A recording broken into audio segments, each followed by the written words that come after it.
Jay Crawford, Adam the Bull, Garrett Bush, Tyvis Powell, Jason Lloyd. Plus, ba-da-da-da-da, you're loving him, Mikey McNuggets. And so many big names, it would take me hours to say all of their names. The ultimate Cleveland sports show starts now.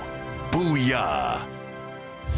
Welcome, everyone, to the latest edition of the Ultimate Cleveland Sports Show. Along with G. Bush and Tyvis Powell, I'm Adam the Bull. On the other side of the glass, we have Earl, we have Mike, we have Director Steve. Anthony is not here. He's got an unknown hand injury. What have you been doing with that hand, Anthony? He has the most random and weird injuries I've ever seen. Especially considering he's the youngest person that works with us. Didn't we have something that said he was going to get injured in the next couple of months? We did. It was, would he get injured or would I get kicked out of the league? Yeah, that's it. Yes. Hey, well, how old is Anthony? 20, not even 30. He like 28. Or hey, see, that means hey, Anthony. And it's not like he played football like you guys. Soccer. You know what I mean? Hey, Anthony, you got to stop getting creative. You can't be doing all them special moves. There he is. There he is.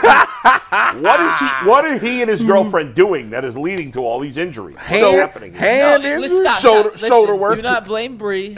We don't know what happened to Anthony. He already requested the first week of August a day off to go to a doctor to get some sort of x-ray. Okay. So he is. I was actually thinking, yeah, I need Anthony to help me make this. Yeah. So it sucked that I can't do it by myself. Yeah.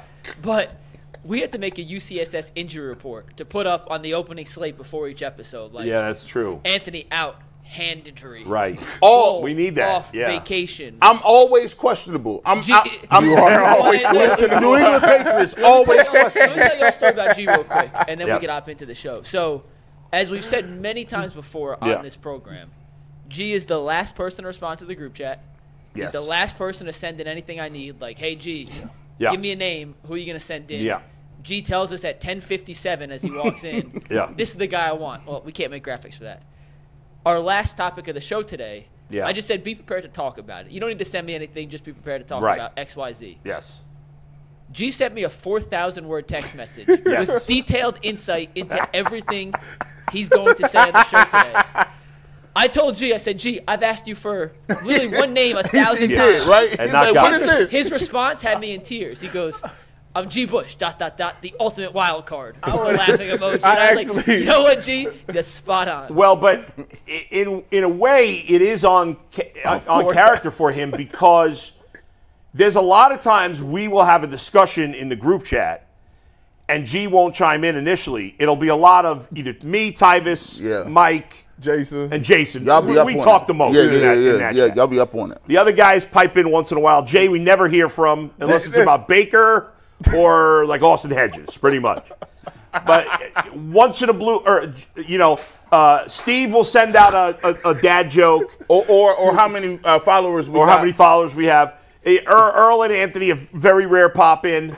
G. Bush you won't hear from at all, and then 12 hours after the conversation ends, you'll get 3 paragraphs from him. And by where we got that? So it kind of fits that he sent you that long answer, Mike. I'm like, y'all was just talking. Y'all don't want to answer my questions now? Right. And then I'm like, what is G talking? Oh, yeah, we were talking about That's why you got to go back to the message and reply directly to the message you're talking about. And randomly, I sent Tyvis DMs on Instagram. Yeah, he do. Or nothing, he do. Or nothing else. Yes, nothing else. Not regular text. It'd be Instagram. Like that is weird. He sent me these DV play, and I'm sitting there like, gee, I've been telling you this.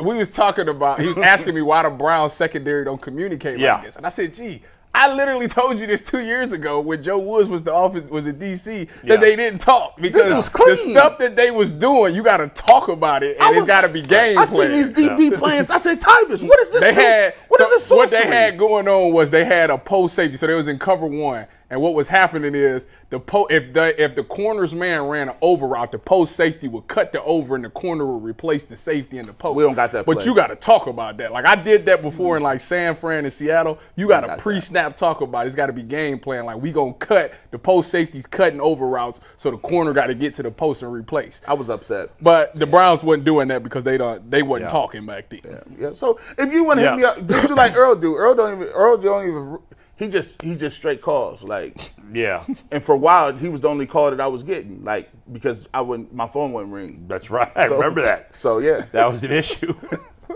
Thought nobody was messing with me. Because I remember, I ran into some kids that played like Pop Warner football. Remember I called you, Tyvus? We FaceTimed you. Called him too? Well, after I called him, I called you because I was like, Tyvus will almost definitely answer. And then I'm like, I'll call G. Bush. He probably won't answer, but we'll try. He didn't answer. Because one of the kids said, "Is G. Bush around?" So I was like, all right, well, I'm going to FaceTime him now, but. I wasn't even on. Well, I'm gonna tell you right now, you can forget about any communication you have with G. Bush. Forget about it right now. G is knee deep into NCAA football right now. God, he is. How many games did you? He has lost every game that he's played. I had to have a lifestyle conversation. It was the first time that since I've been married, I didn't go to bed. So I made a. Well, you got to tell him. Go ahead. I made a cot downstairs, right?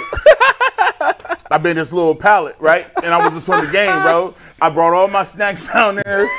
I turned out all the lights, and I was under the covers playing the video game. And then I just passed out, and I happened to have all my clothes on. And then my wife comes down. Passed out while you were in the middle of playing? I went to sleep with the remote. The game was still on. That's crazy. My wife came down. Against somebody else? No, the game freezes after you don't move the controller for a while. Yeah. And my wife comes down and says, "What are you doing?" "You know, come to bed." I was like, "What?" I was like, "Yeah, I was playing a game." She said, "I thought you were gone." I said, "Why would you think I was gone?" I went to the living room. There were no there. I went to the backyard. I said, "When have you ever seen a grown black man at 6 a.m. in his own backyard? Stop it. Do not put any more pallets down. You must come to sleep." So tonight you going upstairs? Yeah, I gotta go upstairs. Yeah, man. you can't get that off 2 nights in a row. I can't get it off. Well, you was losing anyway. I got smoked. I want to update everybody. I won my first game online. State versus Texas A&M. Smoked him. Got the little dude up out of there. How old was the kid? I don't know. He was on the headset, but I didn't want to talk to him. Yeah, like, I was locked in. Yeah, you can't be talking to kids. These little savages is monsters. Yeah. They talk to you the whole time. They use profanity. Yeah, they do. They're in the group chat. They got their friends in there watching the games with them. Yeah. You old head. Listen, the thing is, you don't want it nowadays. I don't want to be on nobody's stream. No, like, you can't get beat and be put on somebody's stream because all these kids and streamers and people are watching all this. Yeah, people watching it. And you're not about to have TP to DB beat by 21. Like, that's not about to happen. Like, no. It's a lot of pressure on you. Doing your little dances in the end zone. Screw you. By the way, I have a podcast coming out today where I interviewed Jay Gruden, of course, who was on our show once. And Earl will appreciate this. I specifically asked this question because of Earl. I asked Jay Gruden about Martin Emerson. Oh, really? So you're going to want to check out what he had to say about Martin Emerson. I had Earl in mind when I asked the question. And what time it come out? The video YouTube version will be out at 7 p.m. Okay. So there you go. Definitely going to tune in. All right, Mike, what do we got going on? Let's go. We got a lot to talk about today. We got Tom Withers coming in later. We're going to talk some guards. We'll talk some Cavs. We got some Browns to get to, and that's where we're going to start. After a quick word from FanDuel, you guys know I love sports. I love them so much, I never want them to stop. But as the playoffs wind down, we get fewer and fewer games, and the sports just aren't sportsing like I want them to. But FanDuel lets me keep the sports going whenever I want. All I have to do is open the app and dream up bets anytime I'm in the mood. And this summer, FanDuel is cooking up all customers with a boost or a bonus daily. That's right, there's something for everyone every day all summer long. So head over to FanDuel.com/UCSS and start making the most out of your summer. FanDuel, the official sports betting partner of Major League Baseball and the official sports betting partner of the Ultimate Cleveland Sports Show. And I'm curious, Bull, if FanDuel could put out odds on whether or not Brandon Aiyuk will be a member of the San Francisco 49ers next season, because as of yesterday, he has officially requested a trade after an offseason of unsuccessful attempts to reach a contract extension with the San Francisco 49ers. The Browns could potentially be in the market for a receiver. They have not come to a contract agreement with Amari Cooper to keep him here in Cleveland for the long term. So how do you digest and how do you kind of get a read on the Aiyuk situation in San Francisco and how it relates to the Browns' wide receiver room of the future moving forward? I'll be very surprised, guys, if Brandon Aiyuk gets traded. If I'm the 49ers, you know, for a minute, T. Higgins wanted to be traded. The Bengals were like, no, we're not trading you. And I don't know that he ever officially requested a trade. But if you're a team trying to win a Super Bowl, and the 49ers clearly are a team trying to win the Super Bowl this year, I'm not trading Brandon Aiyuk. I'm not interested. And if that means he walks next year or whatever, or I trade him next year, maybe. But I'm not trading Brandon Aiyuk if I'm the Niners, no matter what. He is not going to sit out. Guys, outside of Le'Veon Bell, who was sat out in the last – and by the way, that was a disaster for Le'Veon Bell when he did sit out. Is he on the 5th-year option right now? I think so. I believe so. I think, this is going to be his 5th year. Can somebody give me his cap number, how much he's making this year? This year, give me 1 second. Probably, I'm guessing $15 million, something like that. Maybe 20. Probably 20. He wants a long-term extension, and that's the holdup in San Francisco. According to Over the Cap, this season, his base salary, which is exactly what his cap hit is because the 5th-year option, is $14 million. Okay, so $14 million. So he's underpaid. He ain't leaving. He's gotten better every year. He ain't leaving 14 on the table. There's no chance he's leaving 14 on the table when he can get. And let's say he sat out the whole season. Well, he wouldn't be a free agent now next year. If he plays this year, he's a free agent. Unless he has a catastrophic injury, which is unlikely, but you never know.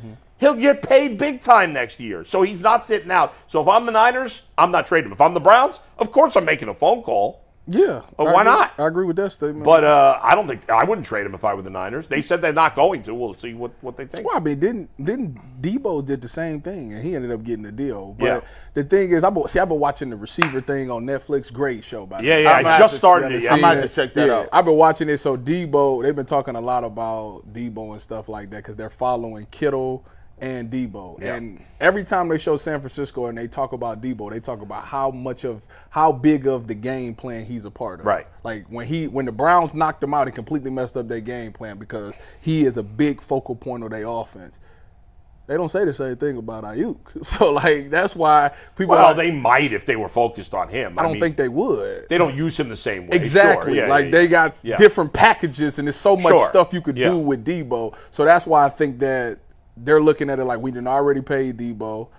Jawan Jennings, didn't he get paid this offseason? Didn't they give him? I think he got 3. It wasn't nothing big. Yeah, it was a little contract. Right. So they didn't pay him. They didn't pay CMC. Yeah. They didn't pay Nick Bosa. They didn't pay Fred Warner. They paid Kittle. Hey, look, a few years back. I'm gonna just keep like they running out of money there. Then they got to pay Brock Purdy. Absolutely. So it's like somebody got to take the hit. He gonna be the guy. Mike. Juwan Jennings signed a 2-year, $15.4 million extension. That ain't nothing crazy. Let's be clear. I like to put these in regular people terms, right? Yeah. And I'm gonna put names on it. This is completely hypothetical. Do not get up in arms. Do not be like, oh my gosh, clutch your pearls. I'm just giving you an analogy. Oh, here we There's go. the disclaimer. Say, for instance, UCSS hits it big, right? Big to the big time. They say, yo, Haven't we hit it big already? Nah, we ain't. Listen, You mean like national level? No. I need y'all to put us on TV 5 days a week. All right, Okay. That's If we listen to Put it out there. Hey guys, I believe WKYC 5 days a week. I believe in speaking to things into existence, and I believe we'd There's be a power great in the addition. tongue. For 2 hours, 5 days. Yeah, I like that. So listen, so say UCSS hits a big time, we go national or something. Okay. They said we got to do everybody's deal over. So then he's like, okay, well, we got to get McNuggets together. Okay. Oh well, Jay and Bull, they got to get the deal together. Jay and Bull got to get the deal, man. Then you know, the production team, they do it big. We got to pay them. Mm-hmm. Then we get down to the last few. They be like, oh well, Jason Lloyd, his name's on the show now. We got to get it together.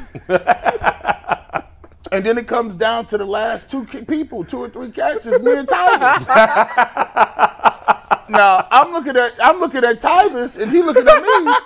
We like, hold on now, like what we doing? So then they come and say, listen, all right, we gonna give G Bush some money and we gonna have him running around here like Debo saying, we gonna give him a sideshow and everything, right? Mm-hmm. But they be like, but G Bush, man, he be hurt sometimes. But when he plays, he's dominant, right? But when he's there, he's a beast. When G sends his answers in, He's a monster. it's great. You just don't always know. So what now we got Tyvus sitting here. And Tyvus looking around like, hold on. Now, listen. Now, I get it. They're like, Tyvus, you got to work under the old contract. You didn't want when we went on TV? Listen. You work under that for a year, and then we re-up with you the next year. And nah, bro, I need my peanut butter and jelly sandwiches today. Everybody ain't going to be eating lunch without me eating. And Brandon Aiyuk is out here looking around like, Christian McCaffrey stayed with a sore hamstring. Deebo Samuel stayed being on the injury report. Yeah. What are you talking about? And George Kittle is paid like a high tight end, but guess what? He's not even a fantasy guy. He don't even put up numbers like that with Purdy. And I got 1,600. You telling me I gotta wait? No, 16 no, he had 16, but he had 1,300. Listen, same difference. Yeah. Like he's looking around like this is crazy. If he had 1,600, we wouldn't even. They would have paid him. He was a second-team All-Pro receiver last year. Come on. And you ready? Real quick, Steve, don't drop this. You see the stats on the left side of your screen? And shout out to Corey Kimman for putting this on Twitter. Great stat. He did all of that on the left side of your screen with one more target than Elijah Moore had last season. Oh, my God. Hey, listen. Him and Elijah Moore were separated by one target. Why you got to bring him into this? One was a second-team All-Pro. One has been demoted to the third receiver. Why? Where did that have to do with it? That is the craziest stat I've heard in a long time. It's irrelevant, though. It is irrelevant. I mean, to him it is. But so for me, I look at it like this. This is why I always try to tell people, man, like if you're a pro, it's hard to do. See, the NFL is systematic with it, bro. Like they keep you poor. Like the way they set up the way they pay you, they getting paid like glorified high-paid teachers. I didn't know this till Tyvus told me. Like they don't be getting no checks in the off season. You play a game, they give you a game check. No, you get checked. They used to. Now they spread it out now to where you get the checks. It used to be 17 weeks. Now I think it's 34 weeks. So you do get some checks now. Yeah, but you still get the same total money. Yeah. At the end of it all, you get the same total, but now they don't give you the whole lump sum in 17 weeks. It's spread out to 34 weeks. Which is better. Which they negotiated through the new Super Which is definitely These things are a big deal for guys like Tyvus who are battling for roster spots. Right. I mean, Debo's still making $14 million. It's not like he blow $14 million in a year. You got figure so if I'm Brandon Aiyuk, you guys got to save y'all money, bro, because that's the only way you about to get back onto the bargaining table is by being like, all right, well, listen, I will sit out. Right. But right? You don't think he's going to sit out the whole year, do you? No, he might sit out some games, though. I don't think he's sitting out any games. I think he may sit out training camp, maybe. And he will get fined for that, too. Right. He loses. That's why do you think he misses a single game if they don't trade him? No. Oh, who has? No, because see, we was talking about Amari Cooper. There's a big difference between Amari Cooper sitting out and him sitting out. Yeah. The difference is Amari Cooper's old. He's young, so like if the Niners don't pay him, okay. He's been talking about he want to play with Jaden Daniels in Washington anyway. Right. If he make it through this season, he going to Washington. Amari Cooper has no choice if he wants to get his money and get paid like he want to be paid. And he want to get paid by the Cleveland Browns. Right. He got to make him feel like he's missed. Amari is a smart dude. He knows he's 30 years old. He knows a lot of receivers start going downhill then. If he has a bad year now, he's not getting anything next year. Correct. Whereas, no, he'll get something. It just won't be. But Brandon Aiyuk, unless he has a terrible injury. Yeah, he's getting a huge contract next year from somebody. Washington, because he's only 26. He'll be 27. Somebody's giving him a huge contract. Or he can do, which I haven't seen in a while. Yeah. He can go and pull a Terrell Owens. Which is? Cry and say that's my quarterback? No, just be a complete you-know-what. The worst teammate ever. And publicly be like, I'm not playing for you. I don't like what you did about this. This happened behind the scenes. Y'all be thinking Kyle Shanahan. Y'all think he dope? Let me tell you what Kyle Shanahan was doing. Like, you make noise in NFL locker rooms. Get him out of here. They'll get you up out of here. I hear you. But Terrell Owens is a Hall of Fame player. He ain't no Hall of Famer. Right. I mean, so he's a good player. I'm not advocating it. It's a very dangerous game to be played. You think they're going to trade him? No. If I'm the Niners, I'm not messing with. If he walks at the end of this year, you're right. What you said. They've paid all these other guys. They're probably not going to pay him. They're going to let him walk. He's in the same boat T. Higgins is. Right. Except he's been more productive. Now, yes, he has. No doubt. He's gotten better every year. Yeah. He could play the game and say, well, look, I want to see how good Brock Purdy is without two great receivers and a tight end and a running back. Like, I want to see, like, if Brock Purdy comes out and they start off slow and then 2 and 3 or something, and he's not playing, they're more apt to be like, okay, let's give him back. But the problem with that is, which you could tell, Listen, I tell you, NFL teams, they don't hide it. They will tell you exactly what's going on. You just got to pay attention. What was their first round pick again? Ricky Pearsall from Florida. Yeah, they're telling you right now what the plan is. Like, if you're done after this. I'm sorry, you're done. That hurt. I get why Brandon Aiyuk is frustrated. I'd be frustrated if I were him. Hurt his soul. But the best move for him is probably to kick ass this season, and then somebody's paying him $25 million, $27 million a year. I agree. Year. He's getting a huge contract. One of these teams will be like, this guy's awesome. He's a free agent. I'm paying him a ton. Now, they could franchise him again, but I don't know. That's too much money. Yeah, I'll do that. And you mentioned, I'll start with you on this, because you made this a Ultimate Browns topic a couple weeks ago when I think the first rumors of a potential trade request with Aiyuk came out. And, Bull, you mentioned if you're the Browns, you're at least calling San Francisco to check on his availability and what it would cost. With Amari Cooper not having a contract extension and Aiyuk being in the situation he's in, what's your take on Andrew Berry potentially offering a package of Cooper and a second-round pick or Cooper and whatever for Aiyuk if that was on the table? Would the Browns say yes? Would the 49ers say yes? Who says no? If that was the proposed deal, what's the outcome? Both say yes. You think they would say yeah? Both would say yeah. You know why? Because they're essentially – you got Aiyuk for 1 year. You got Amari Cooper for 1 year. Amari Cooper is one of the best route runners in the game. Aiyuk is getting there. He's more athletic than Amari Cooper. But at the end of the day, with Kyle Shanahan's system, it's all really timing. It's all about timing. Running these crisp routes, and you're going to have a quarterback that's going to get the ball to you. What was Amari Cooper's best route last year? You know? I don't know. It was a bang eight. Bang eight. He was killing them on the bang eight. Then they switched it and did the post in the Texans game. But the bang eight. Guess what they like to run in San Francisco? The bang eight. Bang eight. So guess what? You essentially putting a dude who's more of a route god actually at that spot, and he gonna get you the same results, and he's gonna create the same separation. So actually, if you in win now mode, if you're trying to do it this year, it'll be easy. You get, and on top of that, you getting a second round pick. Second round picks in San Francisco. That's pretty big in the draft. Listen, Amari Cooper and Brandon Aiyuk, you'd rather have Aiyuk going forward because he's obviously 4 years younger. Yeah. In terms of where they are right now, I mean, they're pretty neck and neck in terms of where they rank amongst wide receivers right now, this moment, right? Here's the problem. You got one problem. Yeah, they neck and neck. Yeah. Here's what I don't like. If you was gonna make this move, you'd have had to make this move way earlier than what it was. You know why?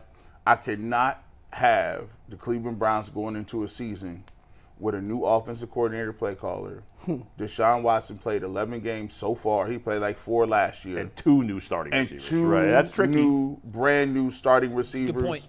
Boy, I'd still do it if I had to. But let me give you something better. That's crazy. What if I know this is not likely, but what if the Niners say we don't want to? What if we could get Brandon Aiyuk without trading Amari Cooper and just trade a first-round pick? I would do that if I were the Browns. That's very interesting. Can you imagine? And then what I would do is to Amari Cooper, I'd sign Aiyuk if I'm the Browns. I say to Amari Cooper, I'm going to pay you $30 million this year, guaranteed. $30 million for 1 year. Money is no object. Jimmy doesn't give a shit. He'll spend whatever. $30 million guaranteed, so you're happy for this year, and then you go next. You kick ass for 1 more year. You go. Let's go. Browns, if you had that kind of – the Niners wouldn't do it. I'm being crazy. But my only pushback with that is the Niners wouldn't do it, but my pushback with that is you a trade – you say you trade a first-round pick? Absolutely. Do you know who your starting left tackle next season? No idea. That's my point. Yeah. You got to protect the $230 million man. You know what I like, Bull? Yeah. You know what? You've come around. When the Operation Stockpile. And by the powers invested in me, by the United States Stockpile Organization, I now dub you the lieutenant of Stockpile. So I like that. Lieutenant of Stockpile, baby. Get away from me. I don't want these picks. You would trade your first round I don't want these picks. We don't ever have first round picks anyway. Who cares? If you got you think about this. We figured something out. Hey, listen, Jack Conklin, you might have to play the left side. That's right. So you or DeJuan Jones figure it out. Yeah. And by the way, can you imagine what that looks like. Think about that. So let me ask you this. Give him Elijah Moore in the deal. So let me. He ain't getting no money. Give him Elijah Moore and Cedric Tillman. They got the same targets. Tyvus, let me ask you this real quick. That's crazy, Tyvus. We talked about the Amari Cooper and his contract situation yesterday. Obviously, it's still lingering over the Browns as they get ready to head to Greenbrier for training camp. In a world where they somehow did acquire Aiyuk, do you think Andrew Berry would be willing to extend Aiyuk? I mean, obviously, if you get him, you do it with the intention of extending him. But is the reason they haven't extended Amari purely the age thing? And if they were to acquire Aiyuk, then he would be extended here in Cleveland? Yeah, and obviously this would cause further salary cap mess. But Jimmy has him to this point, has showed you time and time again, he'll go over the cap, he'll extend contracts, he doesn't care. If the owner is willing to pay whatever, then the cap doesn't matter. If the owner is willing to continuously extend contracts, defer money, then the cap doesn't matter. It doesn't if you're willing to do that. And Jimmy, the one thing he gets an A+ for is to this point, he's been willing to do that. I don't know if he will forever. But to answer, what was the question again, Mike? Is the reason they're not extending Cooper just because of age? Yeah, but I probably, mean, yeah, but also I think Jason was right. Like, both sides have to agree to something, and I think he wants more years. He wants more security in this organization. But go back to the paying to getting Brandon Aiyuk thing, the trading the first round pick. You do know that if you do that, somebody ain't getting paid, right? Why? Why? What do you mean why? Because Jimmy, there's a such thing called as a salary cap. No, not if you're willing to keep paying. This ain't the NBA. Yes, it is. It looks like better than the NBA. Actually, be truthful. They just crazy. they restructuring bad deals, and they just like so, go pay up front. So let me ask, so you would take a backloaded deal? Let me tell you this. If you was no. If you was a player, it doesn't have to be a backloaded yes, deal. it does. Because it all has to fit under one salary cap for the year. Right, but if you add years to you would take a backloaded deal. That's what I'm telling you. Listen, they be converting them years to an upfront payment. Right. Listen, I'm gonna tell you right signing now. bonuses, all that crap. Convert it to a bonus, man. Man, give whatever. me that money. Y'all crazy.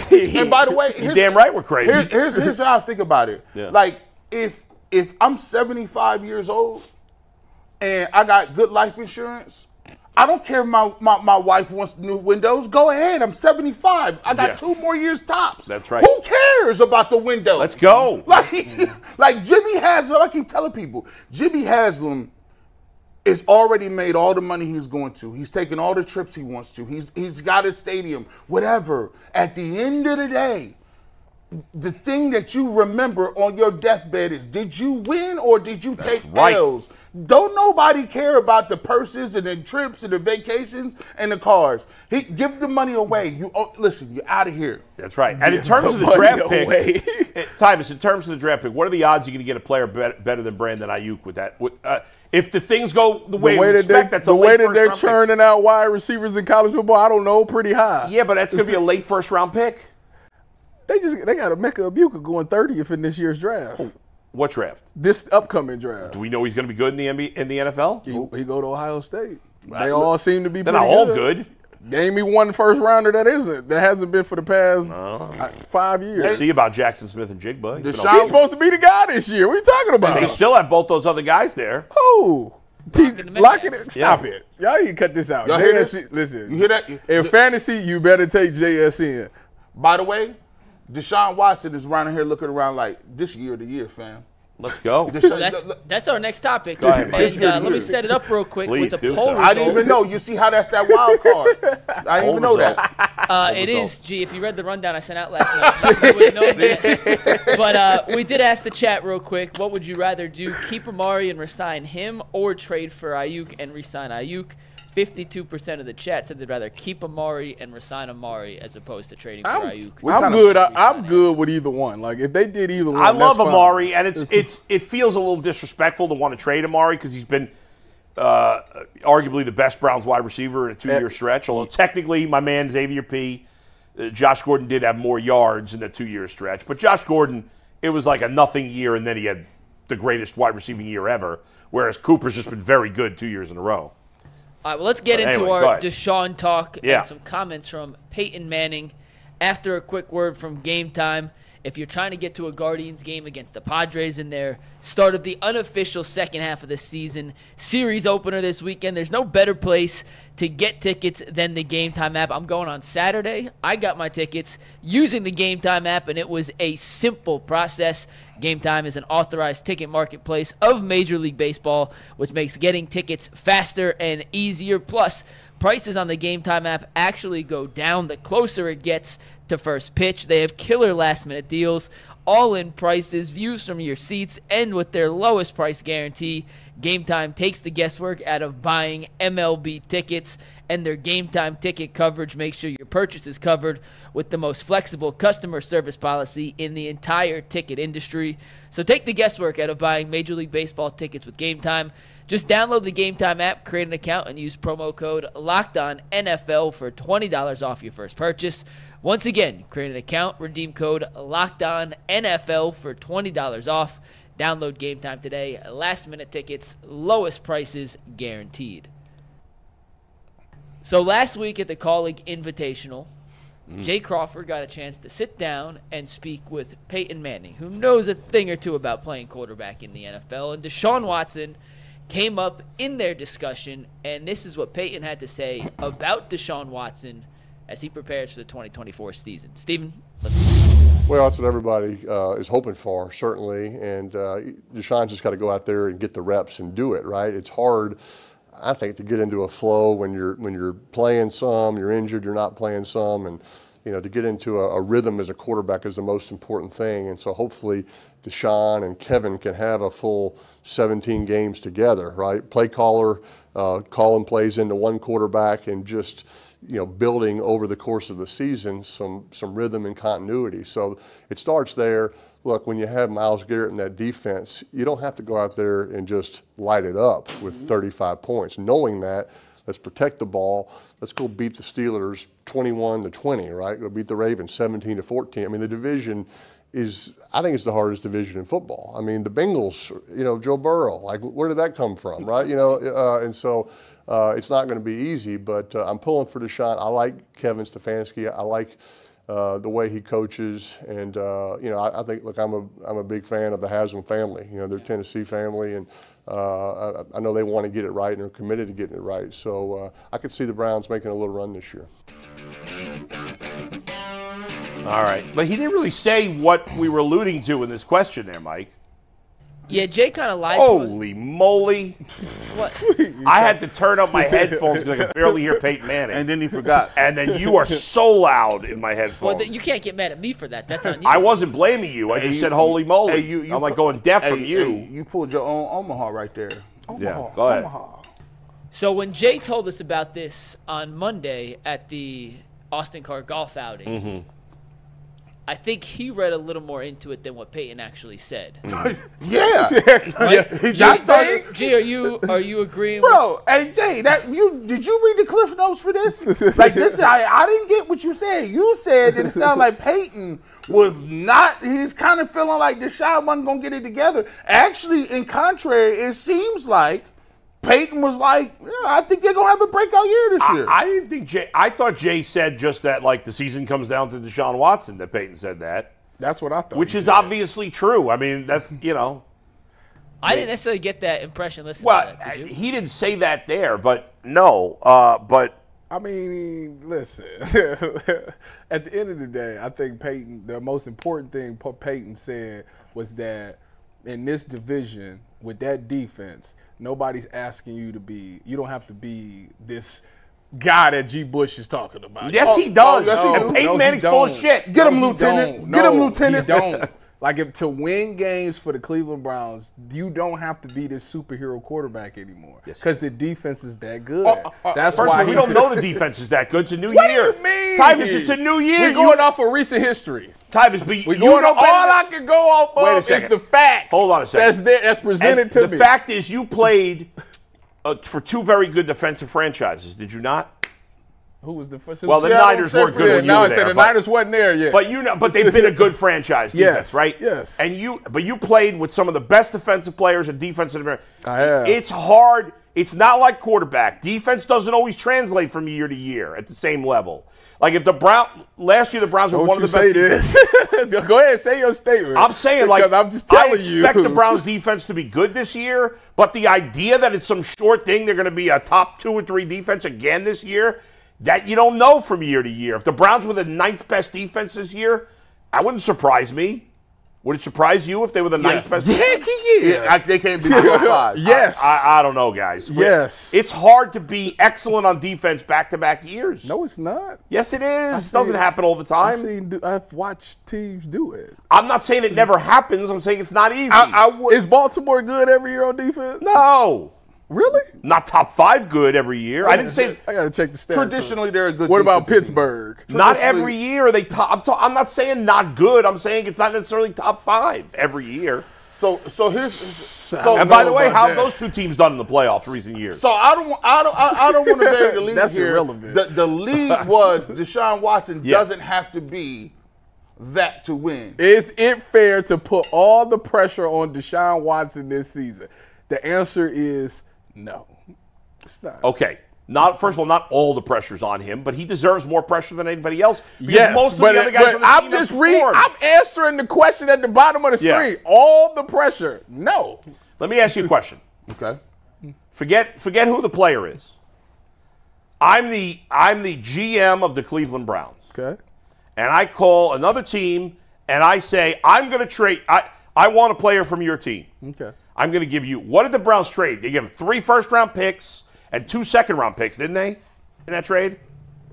I don't think it was 2 seconds. Can you look it up? I don't remember. Wasn't it a second and a 5th or something like that? If you look it up, there was at least 3 firsts and 1 second. Okay.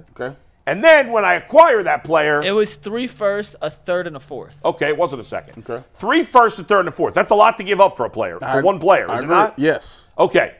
Now, I'm going to make you the highest paid player in the game. Okay. And 2 years later, you're going to come to me and say, like, what? And a player, well, I just need to be okay. That's not I just need to be That's okay. not what I said. I think that's not what I said. No? I said he don't have to be this guy that puts up 5,500 yards. That's what I said. Here's what. If Deshaun Watson puts up 4,300 yards this season and throws for 34 touchdowns. Well, come on. That's an awesome season. What are you talking about? But it's not extravagant. It's not this unbelievable season of 5,000 yards and 50 touchdowns. I'm not saying he's got to be. That's what people want. That's what people expecting out of this man. And I'm just like, it ain't got to be like that. Okay, 28 touchdowns, 4,300 yards, 28 touchdowns. That would be good. That's what I'm talking about. That's what I'm talking about. But we'd want it to be better. But you would take that, though. Okay, sure. And the Browns would be successful this season. And the Browns would probably be successful. Thank you. It answers my question. But that's still a very good season. That's all I'm telling you. That's he's a top 10 quarterback with those numbers. Okay, fine. If you want to say that, fine. Deshaun, don't you already know. We done already spoke on this. You know what it is. It's 4,500, bro. Yeah. That's what we need. They paid him and traded what they did for him to be a superstar. Is that fair or not? Yeah, that's fair. Okay. How many quarterbacks get paid and don't show up? At that level? Period. Go recent history outside of Lamar, because Lamar showed up last year. Yes, he did. Everybody else that got paid, did they have a great season? No, Burrow did not have a good year. Yeah, go ahead. Josh Allen had a good year. They were solid. These are the highest paid quarterbacks in football. Yeah.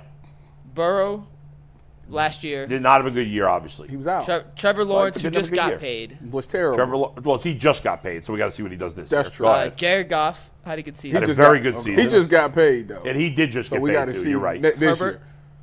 Did not have a – he was okay. He didn't have a great year. Yeah, it was okay. I mean, yeah.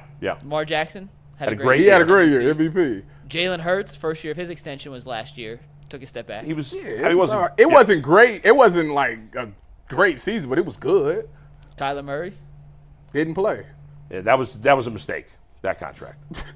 It looks like it. So right my now. point is, but here's the bottom line. Nobody really outside of one or two people. Nobody showed up. But here's the bottom line, there, Tyvis. All of those guys, except for Kyler Murray, have been great for at least one of the last 2 seasons. Deshaun Watson hasn't been great for 3 years. It's been 3 years since he's been great. For now 4 seasons since he's been great coming into this year. And part of we didn't trade for him. I didn't lose my mind when I was live on the air when that trade broke. I lost my mind. I was screaming and yelling. Why did I do that? Because I thought he'd be another Baker Mayfield? No, because I thought he'd be a superstar. But partially, can you at least say that partially because he has not played a full 17 games? That's part of it. Of course that's a factor. So how could you say it? That's my point. But when he's played, he hasn't played particularly well. This is the reason. Come on now. This is the reason. This is the reason I say. Why do we always come when back? He just mentioned Joe Burrow. Did I say he was hurt? No, I said he didn't play well last year. He was hurt. But I know that, but he didn't play well. He didn't play well enough. This is very evident. This is very easy. The reason why that he does have to play at that level, I would ask Peyton Manning this question. Okay, Peyton, so you played in an era where there was Drew Brees, Phillip Rivers, Tom Brady, yourself, Ben Roethlisberger, Eli Manning. You had a lot of great quarterbacks at that time. Aaron Rodgers was great at that time. So Brett Favre was still playing. My thing is, you knew that just to even get to the championship, you had to see Tom Brady. If you wanted to win, you had to beat Aaron Rodgers. You had to beat Ben Roethlisberger. You couldn't afford to say, let me beat the Steelers 21-20.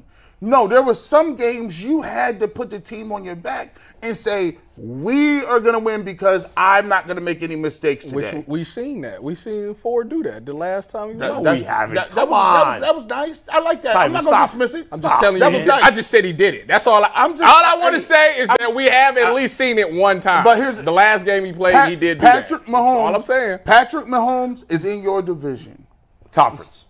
Your conference. Might as well be your division. They get home field advantage. And you got to go to Arrowhead because they got a terrible division. They're going to have one of the best records. Probably. So if you mean to tell me you're going to go into Arrowhead and play ball control and play 21-20 football. Are they coming here or are we going You're there? dead. You're not going to do it. Okay. It does not happen. That's right. This is not, an era where, okay, the best defense is going to win. This is an arms race in the AFC. In this division, you have Lamar Jackson, who's won 2 MVPs. You've got Joe Burrow, who's gone to 2 AFC championship games. Patrick Mahomes is the greatest young quarterback we've ever seen in the history of football. Tua has a whole USA track team. And oh boy, there's a quarterback who's a second-year quarterback out of Ohio State who's pretty damn good in Houston. With a crazy upgraded receiving core. Yeah. If you think you're going to They got the best wide receiving core in the league. If you think you're going to hand the ball off. Yeah, 3 yards in a cloud of dust. No. And you know what, Deshaun? You shouldn't want it like that. I want it. I don't know. I can't want it more than you do. But guess what? I want you to put it to bed. Listen. So people can just shut up. Listen. Here's go get 5 racks. Kick ass. That's it. And then be cocky about it. Yeah. All y'all cats was telling. See, that's the thing about Peyton Manning. Peyton Manning would tell you, I'm the sheriff out here. You guys running here. Listen, I'm Peyton Manning. I'm gonna put an extra 35 points on the board just because you playing with me. They playing with your name, bro. Y'all saying that to me like I don't want these things. Right. Wait a minute. I'm with you on this. I'm waiting on them to go crazy too. I'm just saying, I'm answering the question that's on the screen. All the pressure is not on him to win. But there's more on him than I anybody agree with else. that statement. Yes. He's got a lot. Yeah, he's got the majority of the pressure, but not all of it. If that defense shows up, we know he can get away with. They can get to the Super Bowl. I feel like with good quarterback play. Top 10. Good quarterback play. Whatever number you want to put on that. However you want to take it. I'm just making a statement. You can take it how you want to take it. He's got to play. He doesn't have to be the best quarterback in the league. Thank you. For 5,000 yards. That's my point. But he's got to be Pro Bowl caliber. Pro Bowl caliber. For them to win when it matters, he's got to be Pro Bowl caliber. Sure. I agree with that. That's it. I'm not, again, I'm not asking him to be better than Patrick Mahomes. Nobody's better than Patrick Mahomes. But I'm asking him to be a stud because they traded and paid him to be a stud. and he's not been a stud, and he needs to be. Look, you got something you want to say? We're not asking him to be better than Patty. That's all. Listen, man. Hey, you're supposed to want to take a challenge, though, bro. Like at one point in time, Deshaun Watson was known as one of the top 3 quarterbacks. He's the second best quarterback in the league. In the world. And so what I'm trying to get across to him is I understand winning is great, but, man, there's a certain thing like Kobe and like LeBron and like they don't want to be no second. They don't want to be good. They just want to be like, I used to be one of those guys. Like, and Tyvus, in the league, when you one of them guys in the league, everybody know it. Yeah, they do. And he's not been that guy in Cleveland. Your girl knows it. Yeah, they do. Your family knows it. Because you got to go out. You Bruce Leroy. There's nothing they can do with you. Bruce Leroy. He ain't lying.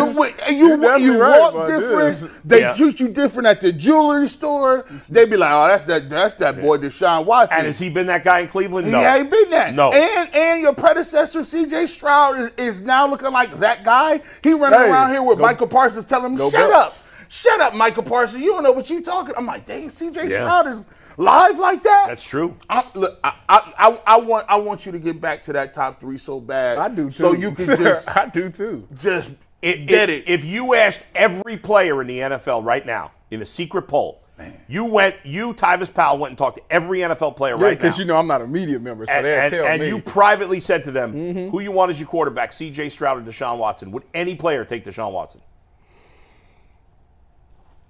That's a tough question. That is a tough question. You want to ask that in the city?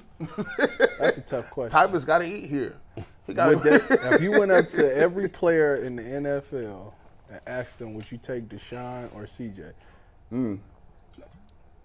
I mean, CJ feels like he's the man after 1 year. You would think they would say CJ, but you also got to see it for multiple years. All right, and but I haven't seen it with for Deshaun. 4 years They'll say, well, we haven't seen it yet. Yeah. So it's all right. I'm curious. I think you'll get divided on that one. You know damn well that if I said the Browns could trade Deshaun right now for Stroud, that you would take that trade. Hey, well, first of all, let me get something. Let's get something clarified. I love the Cleveland Browns. I grew up a Cleveland Browns fan. I even got a chance to be in OTAs for about a month with the Cleveland Browns. I got to put the helmet on. It was one of the best moments of my life. But at heart, I am a Buckeye first. So with that being said, if we got a chance to get a Buckeye, of course, why would I go against my Buckeye brother? So, yeah, of course I would take a Buckeye. But I'm straight with D.Y. because D.Y. is that deal. And he going to show you all this year why he that deal. I don't care what nobody says. We all want it to happen. And if he don't, you're going to have to put a clown on me because I'm going to look like a straight clown because I done said it. The dude making a comeback this year. I just don't see him not having a good year. I promise. I don't see it. I just don't see it. My personal opinion, D.Y. going to ball out this year. Okay. I hope you're right. You better. We all hope you're right. It'll be a lot more fun of a season if Deshaun is balling and the Browns are winning. That combination leads to a lot of fun discussions, including what we're going to get to next. This next segment is brought to us by our sponsor, BetterHelp. Sometimes we need the opportunity to get something off our chest. Big or small, certain things can really start to get to you, and it's important to let that out, especially as someone who's unbiased in your life. So today I want to say how I really feel about something. You might have been thinking the same thing. G. Bush and Tyvus both bought the deluxe edition of College Football 25, and they've been spending a ton of time gaming over the last couple of days, but I just bought the regular version. I don't get the game till Friday, and it's really bringing me down. Me and Earl have been talking about the fact that we got the regular version, and it's just a buzzkill. It really is. So I've had to go to different people to talk about the fact that I did not spend the extra money to get the pre-release, and that was a bad choice on my mind. Therapy can be different for everybody. Most of us have bigger problems than our favorite sports teams, and it's important to get things off our chest every once in a while. So if you're thinking about starting therapy, give BetterHelp a try. It's entirely online, designed to be flexible and suited to your schedule. Just visit BetterHelp.com/lockedon to get 10% off your first month. That is BetterHelp, HELP.com/lockedon. ESPN's annual top 10 list of each position across the NFL, voted on by executive scouts. Breaking Mike, news. I don't know where he spoke to. I don't know. Zach Jackson just tweeted this. He said Deshaun Watson did not directly answer when asked if he has full clearance for camp next week. He's holding his high school camp today. Okay, so that must be it. But he said he's been throwing, quote, every day and feels good about his shoulder, his rehab, and his mindset ahead of training camp. But as Zach said, he did not directly answer if he'd be fully cleared. Watson said he's thrown with Amari Cooper this summer, talks to Cooper almost every day, but Watson went the no comment route on anything related to Cooper's contract status. Interesting. Yeah. Interesting. You know All right, why. as I was saying, Yeah. ESPN's continuing its list. They're releasing daily position groups, which is voted on by executives, scouts, and coaches. And then today's position group was off-ball linebackers, and JOK made his debut on the list. He's not in the top 5, though. The top 5 went like this. Fred Warner went number 1, followed up by Roquan Smith of the Ravens, Matt Milano of the Bills. New Steelers linebacker Patrick Queen was 4th. Chiefs linebacker Nick Bolton was 5th. JOK came in at number 6 on the list. Tremaine Edmonds of the Bears at 7. Demario Davis, 8 to the Saints. Former Brown, Dre Greenlaw, the 49ers linebacker, was number 9. And I don't know how to pronounce his name, and I apologize, but the very prolific tackling machine from Jacksonville, That boy be getting like 200 a year. Aluquan. Pick I'm him not up sure every how to year in pronounce it, Dynasty. but- I mean, that's really 200 that is tackles a really season. impressive because look at some of those guys he's ahead of. Yeah. I mean, those are some really great linebackers. And some other guys who got honorable mention votes: C.J. Mosley, Levante David, Logan Wilson, Bobby Wagner, T.J. Edwards, and Quincy Williams. were Yeah, the it's pretty ones impressive. off of. The guy- JOK has not been on this list before, so not only did he crack going from no votes to the top 10, he totally skipped any honorable mention votes. Yeah, I mean, he went from unplayable to the top 10, basically. No, excuse me. He went from a guy that would be quote unquote cut. That should be cut, said the best Browns linebacker in the last 20 years, DeQuell And Jackson. I cut him. What did Nick Bolton? Who does he play for? Chiefs. Oh, okay. Not really. And I think, for my money, I think JOK better than Patrick Queen. For my money, I was gonna say I think he better than. Let me see that top 5 again. Is he better than Demario Davis? Yeah. Yeah. What Based on 1 year, What huh? he was doing last year, Bro, he was ridiculous. This is a new wave. These dudes, like I be showing stuff to Tyvis, right? Yeah. I'll be like, Tyvis, what the heck is this Yeah, new yeah. kind? Man, these linebackers, this dude is just playing basketball out there. He has no, you just be like, he doesn't have to engage with you. He's just yeah, he's not. Yeah. he's just running around people. He's making not tackles. doing. He's not doing what traditional linebackers do. Where What do you you- go ahead? Tyvison, what do you think offensive teams are going to do to adjust to To- facing him this year? Is there something they can do? So he's one of those, like I was about to tell you, Yeah. he's not a traditional linebacker Right. where he does hat and hands, extend, throw people to the Right, side. he can't play that He way. don't do that. Yeah. He goes underneath or he goes around. Right. So if you're going to go up against a guy like that, then if he's going to go underneath blocks and try to use his speed, first of all, football one-on-one, you ain't supposed to do that. Ever. If you ever go underneath a block, you better make the play. You better make the you play. got cut off. Yeah. You backdoor. Don't you backdoor that don't play? you ever Right. do that. But he was very successful in crazy at doing doing it. it. So what you would do to a guy like that is that you would have to hit quick hitting plays outside, knowing that he's going to go underneath. Right. You would have to pitch it outside and know that he's going to go underneath and use the speed to just out leverage him. Right. That's the only way you're going to do it. But what he was doing last year with foot faking guys, getting skinny, dipping, Yeah. ripping, and getting underneath these He out there like blocks, Allen Iverson. it was like Hesitation. ridiculous to see. Like I was like, man, I don't know how you. Yeah. It's hard for these tackles or these guards to get a hand on him because he's so quick and so smooth around it. So Right. that's why I say, I The Browns need to extend him. athletically wise, there was nobody making Well- better plays than what he was doing Yeah. last year. Let me ask you this, guys, real quick, and Steve will take social news desk full here. But Brad Stainbrook, who has covered the Browns, he tweeted this out this morning. I just want to read it. He says, Browns and linebacker JOK have been in talks regarding a contract extension for, quote, some time now, but the sides are struggling to see, quote, eye to eye on a number figure. The hope is talks move in a positive direction before the start of the season. Per a league source, Schefter and Mary Kay, and no one else has kind of reported on that specifically yet, but I want to give credit to Brad for at least putting this out there. And for the sake of what I'm going to ask next, let's just assume this is the actuality of the situation here. He was just ranked the 6th best off-ball linebacker in the NFL by the 32 teams, coaches, executives, scouts, guys who know the position better than at least we can evaluate it. Yeah. What is that number that they could potentially be looking at to try and for? Well, give me the top 5 again. Can you bring the top 5 up again? Patrick Queen just got paid. What did Patrick Queen get paid? 14 is AAV. 14 per. I mean, I think it's somewhere around there, right? Now, Patrick Queen's done it longer.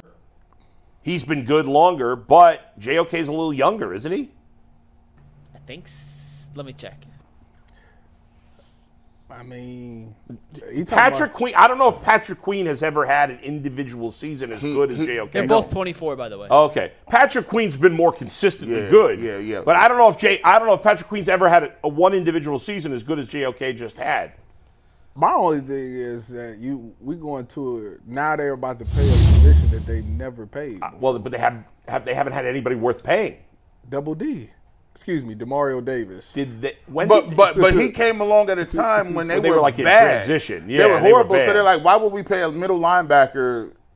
You know, then they ended up. When did the Browns trade DeMario Davis? Oh, I was there when I got cut, 2017. Dang. Yeah, so that was not. He led to me getting cut. Yeah, that was not this group. That was not this group. He is the sole reason why I got released. So thank you. Tyvus told us that whole story. Yeah, They traded DeMario Davis for Calvin Pryor. And I remember Calvin he never played nothing. But I got cut. So it was a stupid move by the Browns, and it led to you being cut, which sucks. I wish you would have played for the Browns. Obviously, you do too. But that has nothing to do with this current group because they weren't here in 2017. So, but you said they never pay linebackers. What happened in 2017? Period. As a franchise, when was the last time we paid a linebacker? But what if they had good linebackers besides DeMario? DeQuell Jackson was here for 8 years, 9 years. They had one. Joe went to the Pro Bowl. And what did he do after they let him go? You got a point there. Don't say that. Don't say we didn't have nobody. He went to the Pro Bowl. They've never had anybody play linebacker as well as this for the Browns recently. JOK is the key to their defense. Like, I know it's Myles Garrett, like because you can't block Myles Garrett. So if you got, it all works. That's why I'd be like, Schwartz is a genius, right? First of all.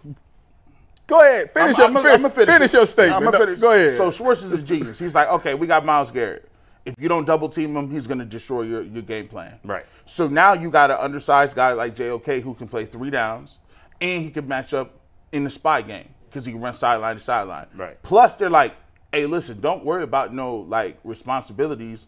Like, if your gap is A gap, whatever you need to do to get the A gap, front side, back side, you can do whatever you want, no responsibility, and he's running around.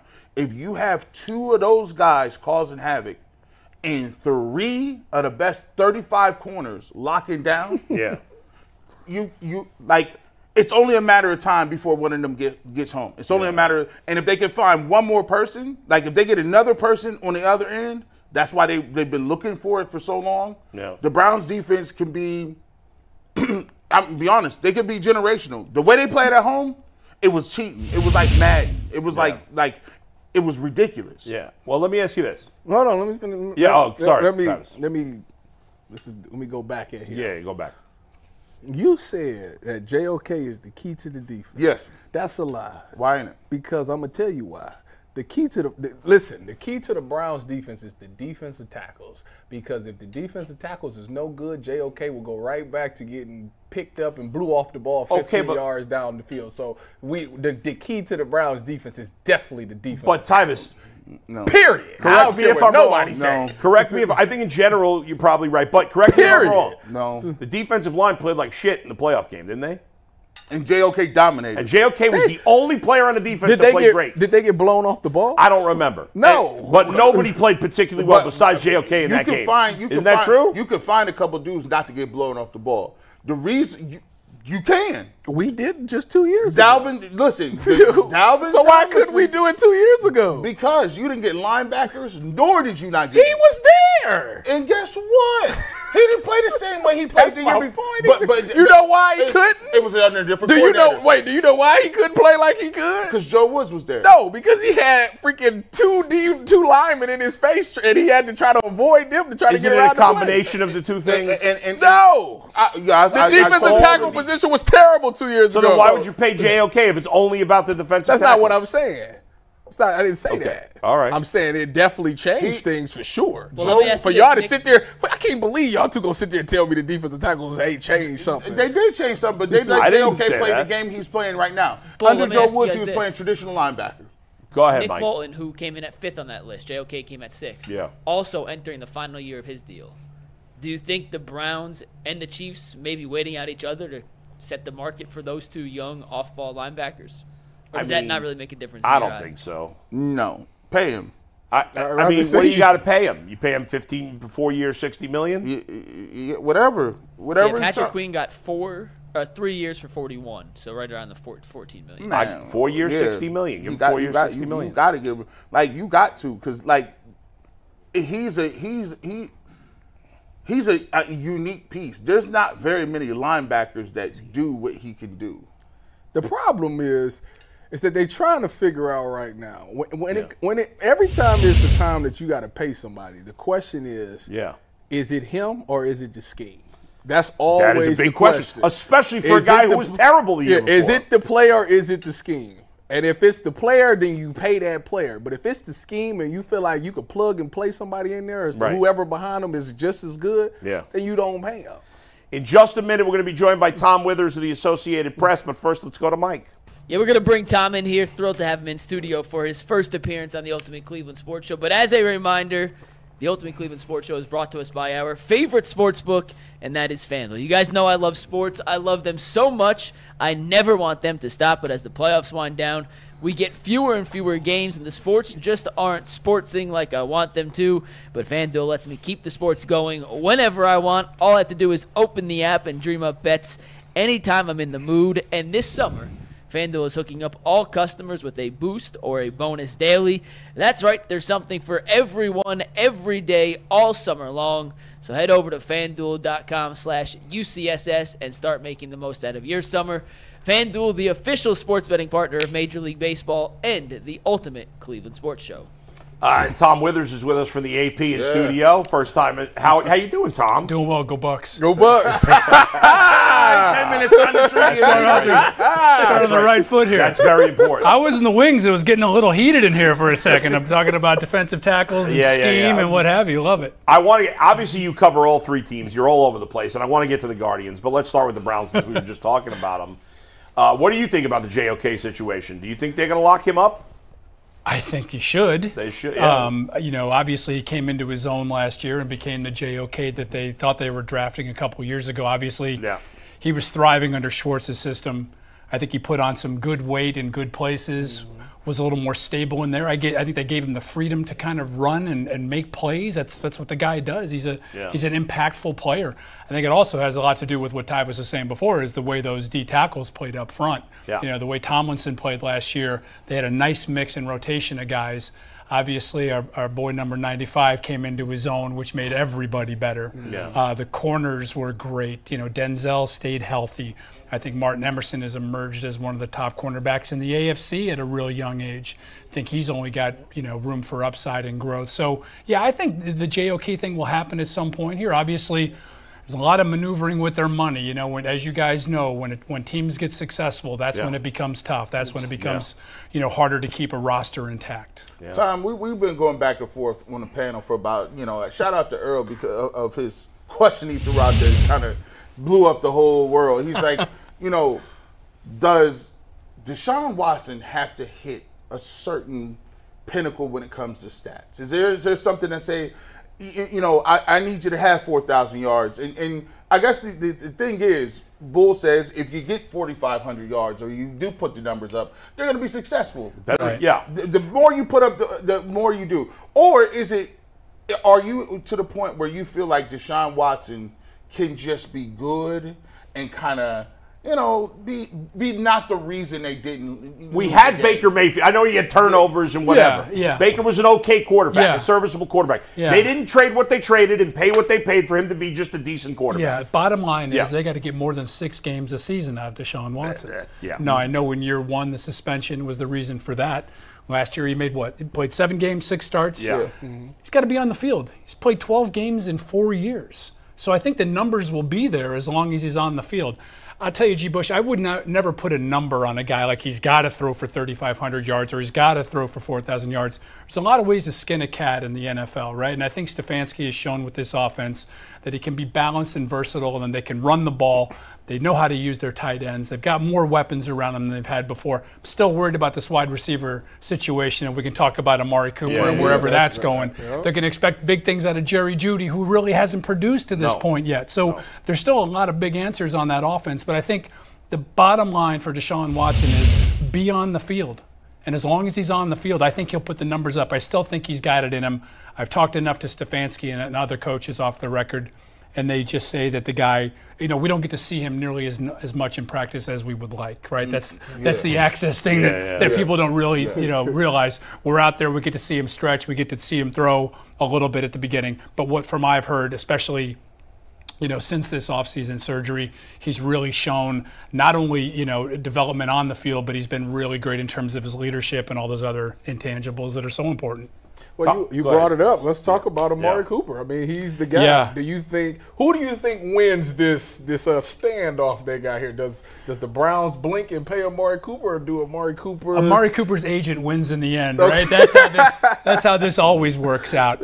I think they'll figure a way out because he's so important to them. And again, they don't have the depth there. I think whether he's 30 or 31, whatever Amari is going to be, in my mind, he's got some leverage because of what he means to this team, because they don't have a legitimate number, a 1A or a 2, because we don't know about Jeudy, right? We don't know about Tillman. We don't know about whether these young guys are going to, be able to step up at some point. So I think Amari's in a decent spot. He means more, and Tyvis, you know this better than anybody else. He means so much in that locker room, it's unbelievable. Mm-hmm.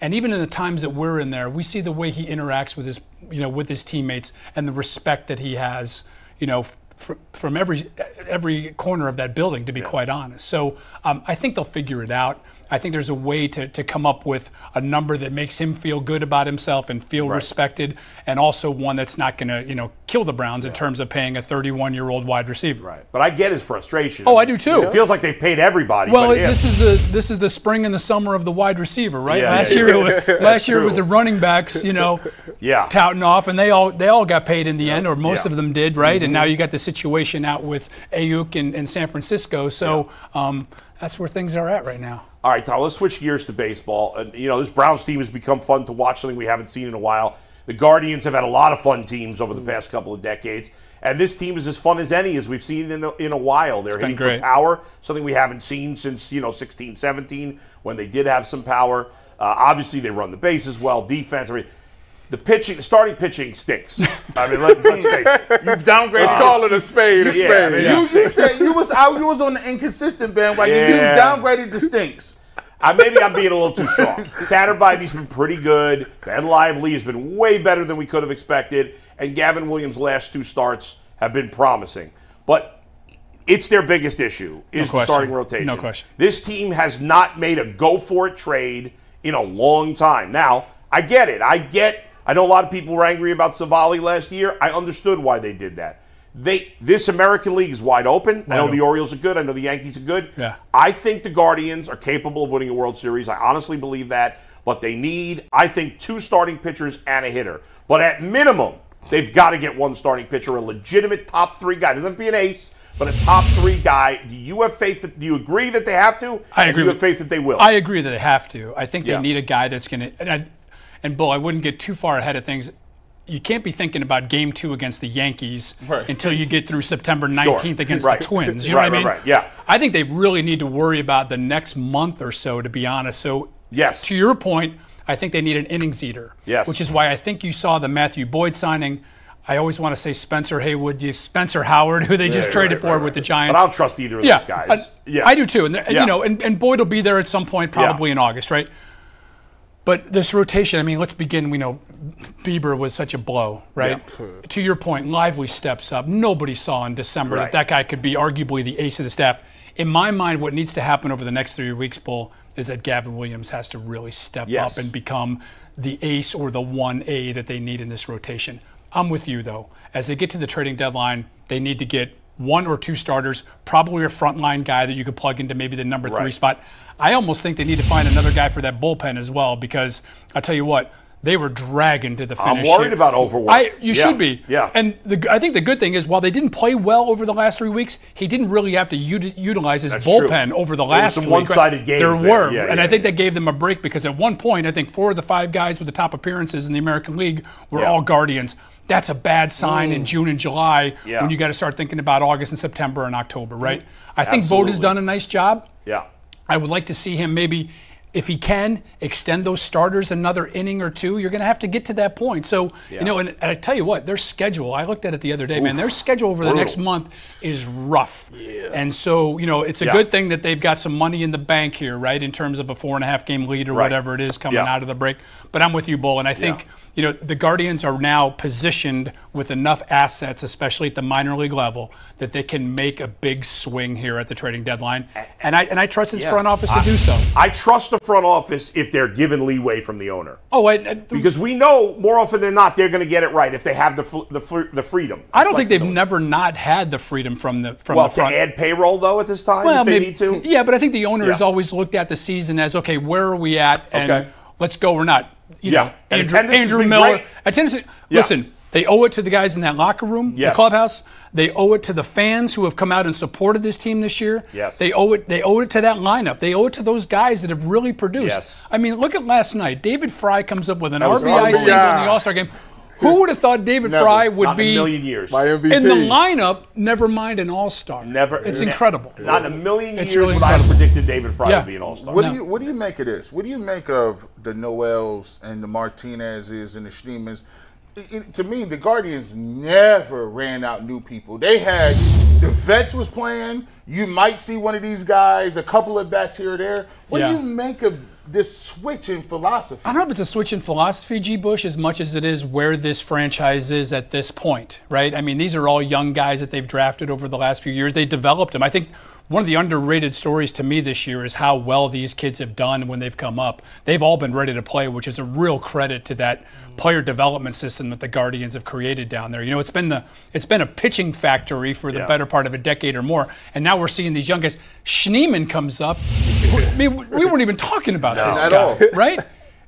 Martinez comes up and looks like a number 2 hitter out of the gate. Yeah. That's pretty amazing. Yeah. So I think it's just where they're at right now, and I think it bodes well, let's say, for not only this season, they're set up for the next 5 or 6 years to really make a legitimate run at a World Series title. But and not 1 second time before, because I just want to follow up on something G. Bush said.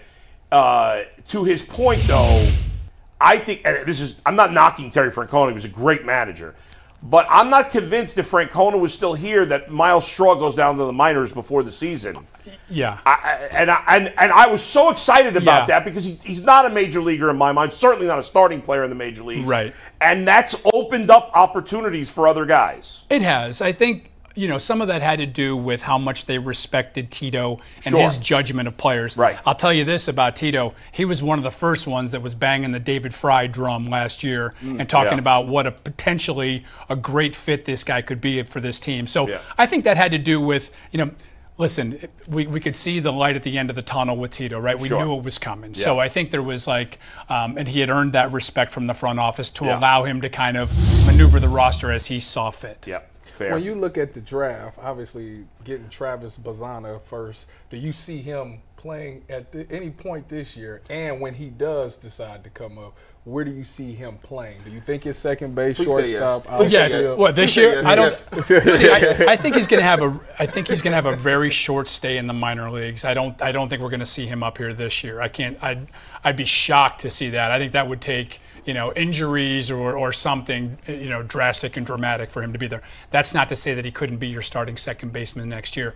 What I had heard in the weeks leading up to the draft was they identified this guy as the most major league ready of the whole group, which is why in the days leading up to it, I was like, this is going to be their guy. I mean, he's got exceptional bat-to-ball skills.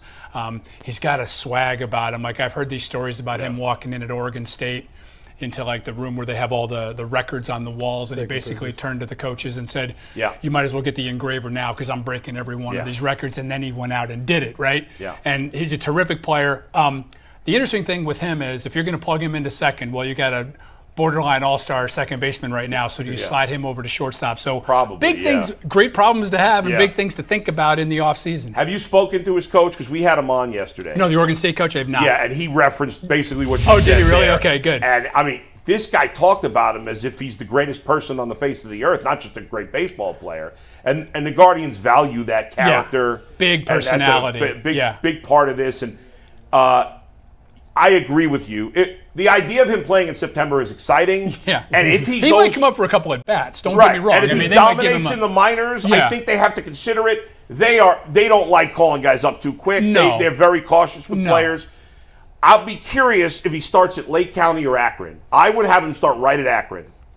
At the very least, if he starts at Lake County and he kills it for a week, then get him to Akron right away. But most guys first drafted start in A-ball. Most of them start in low A-ball. He'll start in high A-ball at Lake County, I would assume. I would assume too. And as you know, most of the top prospects are at AA. AAA is very different, right? It's guys that have been up and down, 27, 28-year-old guys. Your top prospects are at AA. So I agree with you, Bull. I think that's going to be a first stop for him, I would think. We haven't been told that yet, but that's my assumption as well. Yeah. But he should have a quick path. I mean, I'm expecting him at the very latest to be in the majors by next summer. Well, and you're the number one pick. Yeah. I mean, I don't care what sport it is, right? There's so hard to believe, Tom.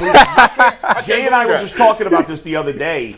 It's so hard to believe. As awful as they were, from the mid-'50s till the mid-'90s. Never had this one. was one of the worst franchises in sports, and they never had the worst. Until recently, there was no lottery. It was the worst. Exactly. They were always bad, but they never had the worst record. Isn't it incredible? It's nuts. And there's some pressure with it, but I think also them win the lottery has kind of led to this this feel-good season that's developed, right? And I really think they're close. I'm with you. I think they're gotta go for it. I think you got to go for it as well. Yeah.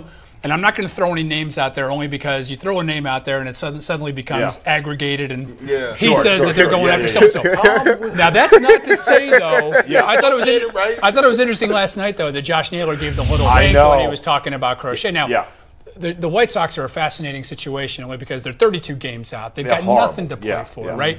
You wouldn't think that they would make a deal within the division, but you never know. And you know what? You make them an offer that they can't refuse, then suddenly you end up with a frontline pitcher like you're looking for. Let's get crazy. How can we get Garrett Crochet and Luis Robert? Let's go. And I think the Toronto situation is worth watching as well with Guerrero and Bichette because no doubt. We've seen that in Cleveland when guys are like with 1 or 2 years left on that contract, man. You put a franchise in a very tough spot. And Toronto's also got starters. Yeah. Kikuchi. They do. Gossman. Like that kid. Chris Bassett, who's from Ohio. I'm interested in them. They got a bullpen arm in Yimi Garcia, who's just coming off the IL, who I like as a potential. I've talked about the Cubs. I think Jameson Tyone could be a good fit. I think I don't know that the Cubs are willing to trade him, but I think probably not Nico Horner now because of the draft pick, but could Ian Happ possibly go into the mix for the Guardians in the outfield? I think there's a lot of guys that could.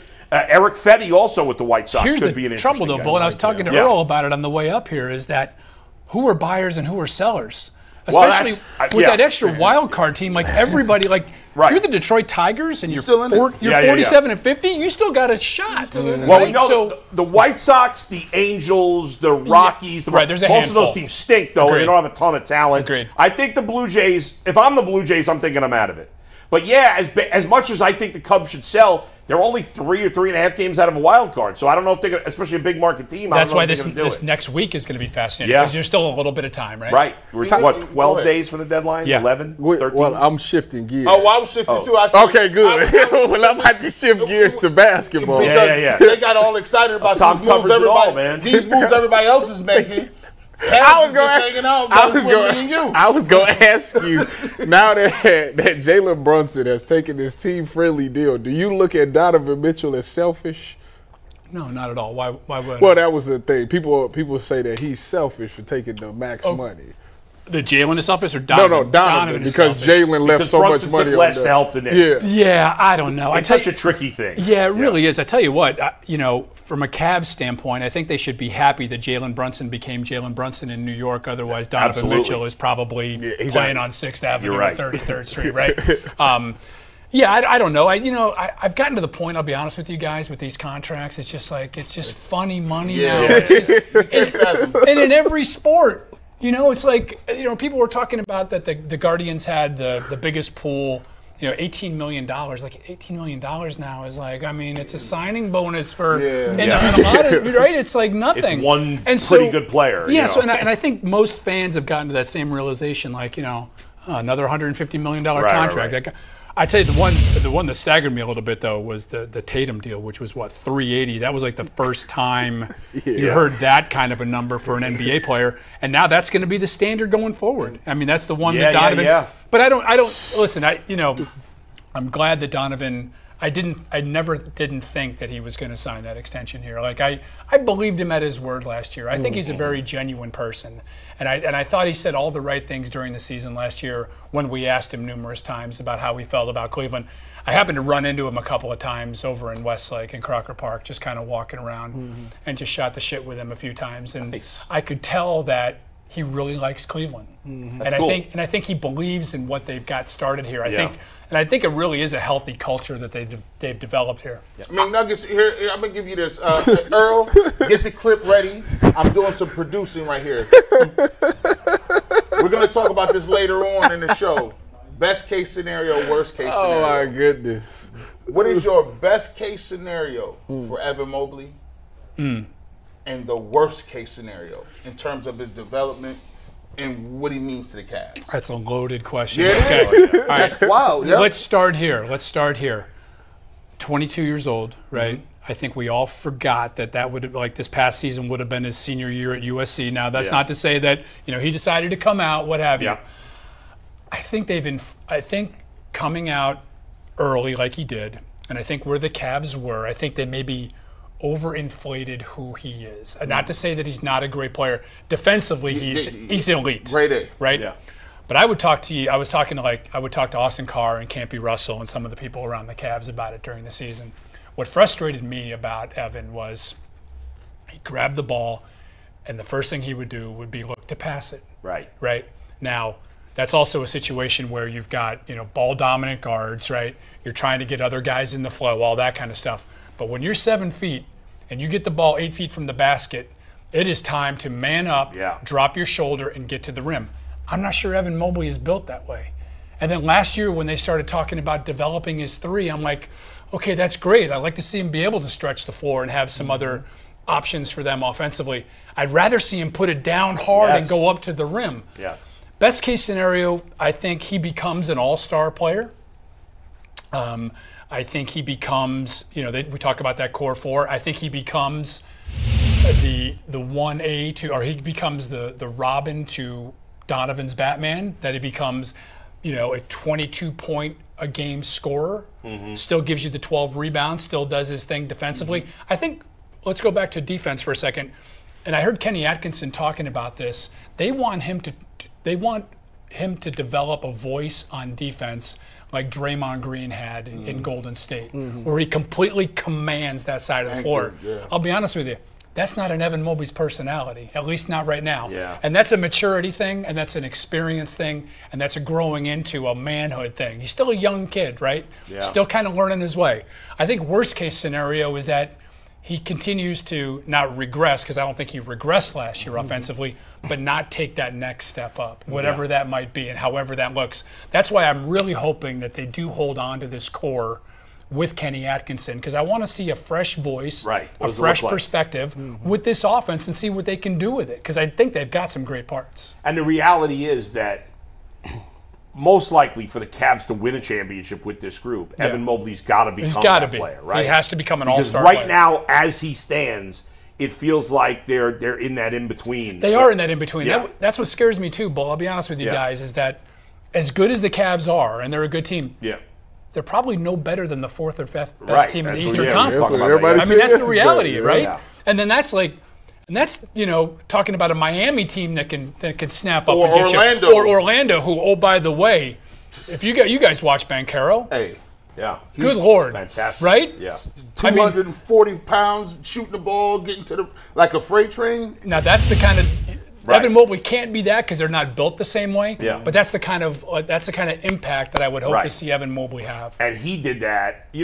There's a positive, like, part of me says, well, he doesn't even have good teammates around him. So it's even more impressive. But on the other hand, he's able to develop more because he doesn't have to get the ball to Donovan. Agreed, but did you hear the way that Atkinson talked about it in his opening news conference where he was saying, hey, we got to find a way to get this guy the ball and put him in better situations. And I think that's what JB struggled with last year. And listen, I thought JB did a really good job in terms of the culture, the offense.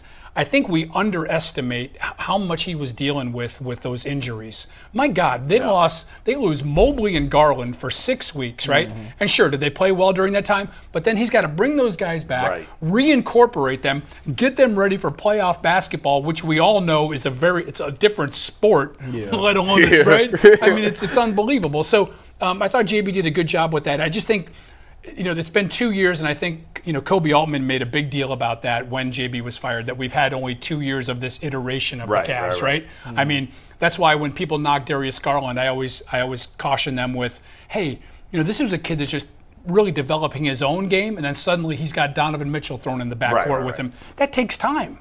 Yeah, it'll be interesting to see how Kenny Atkinson, because they need Kenny Atkinson to get the best out of Mobley and Garland. No question. And if he can, then they have a chance. That's why they hired him. Do you think the injury, or what do you think played the biggest part of Darius not looking like Darius? I do. I think he almost, I hate that, I'm not talking for Darius, but I think that broken jaw, he almost had some PTSD from that, because if you guys notice the way he would go to the rim when you wanted him to go to the rim, he would kind of get in the lane and just kind of like flip the ball up. Not to say that Darius was ever great at like bodying up and getting to the rim or anything, but I just think that really affected him. I've never broken my jaw. I've talked to people that have broken their jaw. That's a traumatic injury, and I just think not only that, he lost weight. The time that he was off, and I just think it was difficult for him to come back from that. I really do. Tom, I won't give up on the kid though. I think he's I think he's a terrific player. And at this point, it makes no sense to trade him because his trade value is not high enough. Tom, I'm curious. We were having back to the Browns for a minute before we wrap up. We were having a discussion the other day. There was I think it was SI did all these Mount Rushmores of all these teams. But we were talking about the Browns' Mount Rushmore since '99. Now, the obvious guys are Joe Thomas, Nick Chubb, Myles Garrett. Those are the obvious three to me. I was talking about the fourth spot. And let me throw the guys that I put out as possibilities. All right, give me yours again. So Garrett, Thomas. Nick Chubb, Myles Garrett, Joe Thomas, to me, are no-brainers. No-brainers. In that. So here's the guys I suggested for the fourth that are in the discussion. Okay. In no particular order. Joe Hayden, DeQuell Jackson, Josh Cribbs, Phil Dawson. Belongs. Kevin Johnson. Okay. Braylon Edwards. All right. You already said DeQuell. I said DeQuell. Even though he only had one great year, Brady I'll throw Quinn. Josh Gordon in the mix. Oh, no, not Brady Quinn. Baker Mayfield. All right, Baker, I wouldn't put him, but I think there's one guy I'm forgetting. Batonio. Batonio there. Oh, that's a good call. So, and maybe you have somebody else. I don't know. Yeah. But out of those, or somebody that you maybe popped into your head, who would be the fourth guy in the group? The ones you mentioned, Cribbs really stands out to me. Yeah. I think he has a strong case. I do too. I would say Cribbs and Dawson of that group that you just talked about, just because of the impact that they had, and two guys that you talk about. Well, Batonio as well. That borderline Hall of Famers, like Hall of very good. Yeah. That's always fun to do. Those it's true. I ultimately picked Joe Hayden, and this is since '99. You're saying only, yeah. But I was like, I just don't want a special teamer in there. Best four. But Josh Cribbs certainly has a good case. That's a special teamer. He was certainly, and he's still part of the community, and we all love Josh. Go ahead, Mike. No, I was just gonna say. Yeah. Tom, this is the first interview we've ever had in person where we hit on all three sports. That's true. In 30 minutes. The versatility, I know. unmatched. There you go. Tom is like a positionless basketball player. No, I know. He can just play any position. I'm the David Fry of. Yeah, exactly. You got a question for Tom, or you? Well, it's not a question. It's more of a comment and something we got to work on, Tom. I was looking for your bio. I was trying to make a picture. Find a picture of you this morning for your bio, and we actually haven't taken it during this interview because the only picture I could find of you online was this one, and I didn't know how much you wanted us to around, so we got to get an updated headshot. There it is. Twitter. What were you doing there? Somehow. On the track in Russia. Yeah. Oh, that's in Russia? Sochi Olympics. Yeah, I see it in the back there. So I covered the sliding sports at 3 or 4 Olympics. Okay. Let me see, Park City. Yeah. Italy. Yeah. Russia. So so that was always kind of like the post-Olympic slide. We'd all get on the track. In fact, I was telling a story the other day. I got into one of those, they call it a rocket ride, which is like a simulated luge at Lake Placid. And you go down about half the course. Absolutely terrifying. I would never recommend it to anybody. I could not wait for it to end. And I'm a little bit of an adrenaline junkie, and it was rough. I just got this. You just said that. I don't know. I've always wanted to ask this. Like, you work for the AP, right? Like, is there any countries that they'd be like, oh, you can't go there? You're not covering that story. No, you could just pull up. I just can't pull up and do it. I mean, I got to get the assignment. Like you can't. Like, if you wanted to go to, like, I don't know, Syria or something and do, like, on an Olympic If there was a story over there. Yeah. Wow. In fact, our Tim Reynolds, who's covering the U.S. team, was just in Abu Dhabi with LeBron and the boys. I've been very blessed. I was able to do 10 Olympics with the AP and traveled around the world. That's cool. And you're friends with Bud Shaw, right? Yeah, of course. His wife, obviously, Susan Shaw, she's very involved in the Olympics. She's a bigwig, does all this PR stuff. And I tell you what, before I even knew Bud, and I'd met Susan when she was with the Olympics, she was like as good as it gets in terms she's of good friends with media my wife, relations. So. That's great. Great people. Yeah, absolutely. Tom, it was great to have you in. Yeah, nice being here. Yes, we got to have him back. Definitely got to have him back. We'll have you again sooner next time. Sounds great. Yeah, we're going to jump back to the Cavaliers, but first we go to the mic. We'll go Tom, to thanks the for mic coming with Mike. in. We appreciate it. And if you're looking to get tickets to a Cavs game, a Browns game, or especially a Guardians game in the upcoming weeks or months, you better be using the Game Time app to make your ticket buying process online as easy as humanly possible. Game Time is an authorized ticket marketplace in Major League Baseball, which makes getting tickets faster and easier. Plus, prices on the Game Time app actually go down the closer it gets to first pitch. With killer last-minute deals, all-in prices, views from your seat, and much more, Game Time takes the guesswork out of buying MLB tickets. And if you want to make it even easier, you can sign up for their flash deals, which are exclusive in-app deals on selected seats ahead of a game or event, and zone deals, which save you even more when you choose a section and let Game Time choose the actual seat. So take the guesswork out of buying Major League Baseball tickets with Game Time. Just download the Game Time app, create an account, and use promo code LOCKEDONNFL for $20 off your first purchase. Once again, terms apply. Create an account, redeem code LOCKEDONNFL for $20 off. Download Game Time today. Last-minute tickets, lowest prices guaranteed. We'll talk about the Guardians in the All-Star game for Overtime Bowl, but we got to get into some best-case, worst-case scenarios for the Cavs as we get ready for the upcoming season. Gee, you did a great job. Get ready for the upcoming season. The upcoming season is like months away. What are you talking about? Yeah, so I guess we get ready for the upcoming season. Everything we do before the season is we are getting ready for it. It feels like you say that when it's like for the Browns now, because training camp's about to start. Yeah, it is. Tomato, whatever. The exercise is this. I gave each of you guys 3 players on the good side, 3 players on the bad side. I give you the best case and the worst case. Yeah. We'll start with you, Bull, and we'll ask you the best case for a player. We'll get the rebuttal from the worst case, and the third person who is not on the best or worst will kind of be the arbiter and give us their thoughts on which one's a little more realistic. So let's start with the player G asked Tom with, Evan Mobley. Bull, you had best case for Evan Mobley. In your opinion, what is the best case for Evan Mobley for the upcoming season? I mean, we talked about it yesterday. Evan Mobley has to become the second best player on the Cavs this year, in my opinion. And then eventually become the best player if the Cavs are going to win a championship, I think, or at least have reasonable chance of winning the championship. So, and I agree with Tom. Everybody's been, and I know part of it is because Jared Allen can't shoot from the outside. Everybody's been so obsessed with Evan Mobley shooting the 3, and I kind of hate that that's what the NBA has become, all about shooting threes. I hate that. I love good center play, and I don't know if it's realistic, but I want to see Evan Mobley grab a rebound and throw the effing ball back in there, jam it, shove it in somebody's face, and kick some ass. But he's got to change who he is to some degree, I think. Like the way he plays. I don't know if that's possible. That's what Tom is saying. But he's got to become a much better scorer and be looking for his shot more. He's got to get to 20 points a game this year, I think. I think the best case scenario is he explodes from an attitude and energy, a get me the effing ball point, and becomes a 20 to 22 point scorer this year. That's the best case.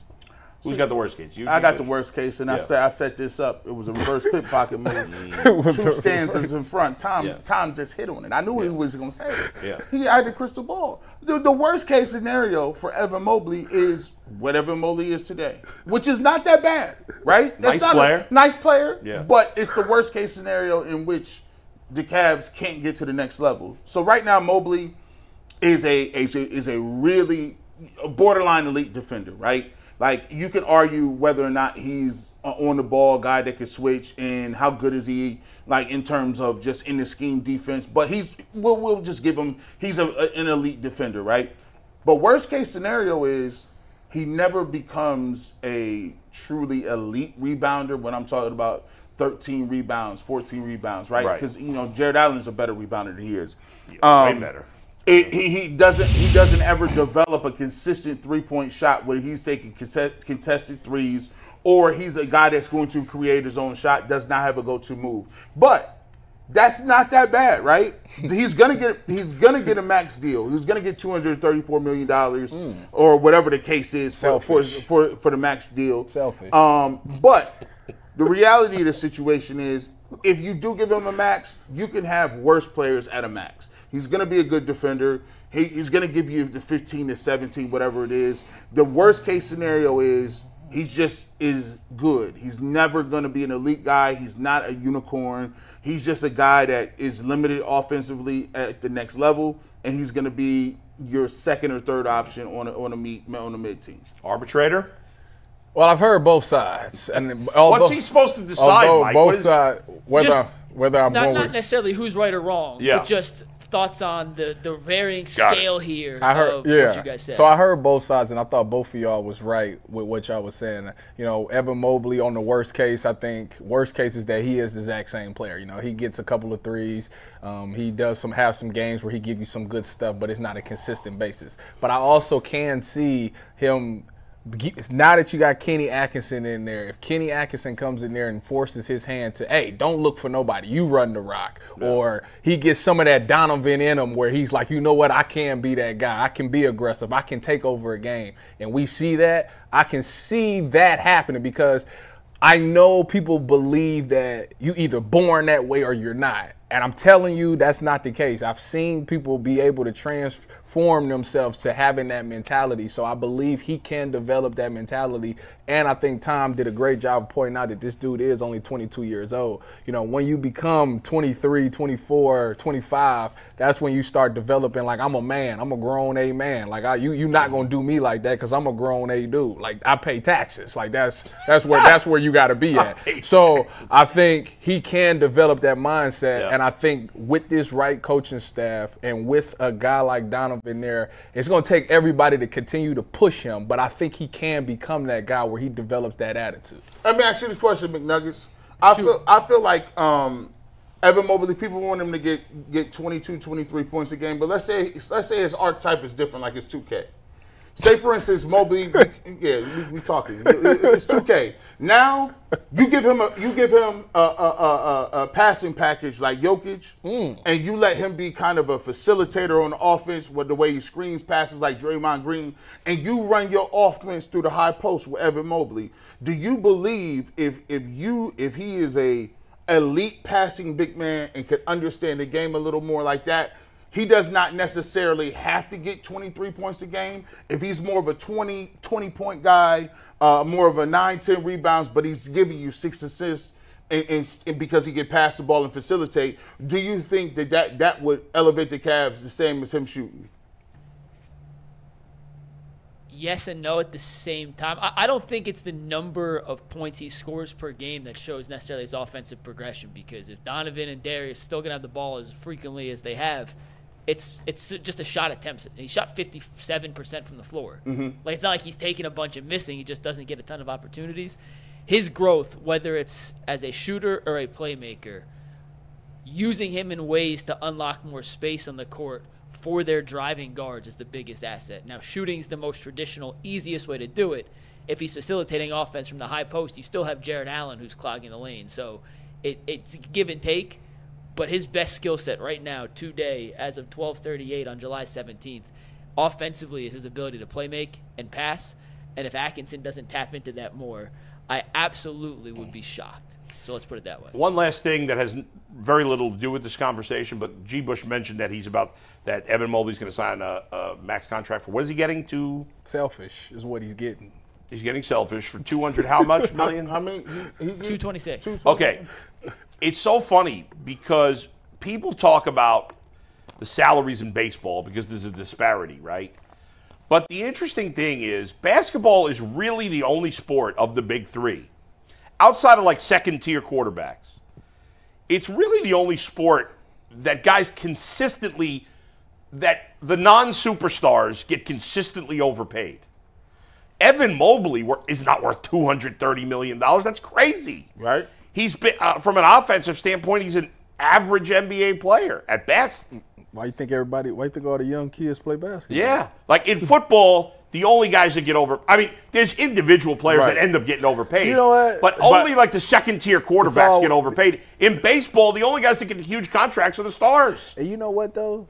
I be watching these contracts, and I get upset a little bit because I see people steal money in the NFL all the time. And all I wanted was a couple $1 million. That's it. I didn't even want to rob you. I didn't even want to rob y'all for 20. I just wanted like 5. That was it. Like that was. You would have taken 2. I'd have taken 2. You know what I'm saying? Like y'all giving the money away, give it to me. Yeah, Tyvus is a good guy. Brings high character. High character guy. Locker room guy. Like get everybody fired. We got to get through a couple. They hire these dopes. They're low character guys. At least all the kinds of starters. crazy money. Tyvus, what's the best case for Darius Garland? In 2024. The best case for Darius Garland is that he gets back to being the all-star that he once was. He learns how to not only is he a good facilitator, but he does learn how to be much more effective without the ball in his hand. We know that he can shoot the ball at a high clip. So with this Kenny Atkinson offense, due to the fact that I think it's going to be a lot of movement in there, he'll be great at catching shots, hitting the wide open trays, but also being able to do backdoor cuts. And Tom said that he might be affected by the jaw injury. He gets back to being a stronger finisher at the rim because we know from McNuggets that Kenny Atkinson loves threes and layups or drives to the cup. So hopefully, I think in the best case scenario, he's a great playmaker. He's hitting his shots and he can get you backdoor and hit you with a nice layup. G?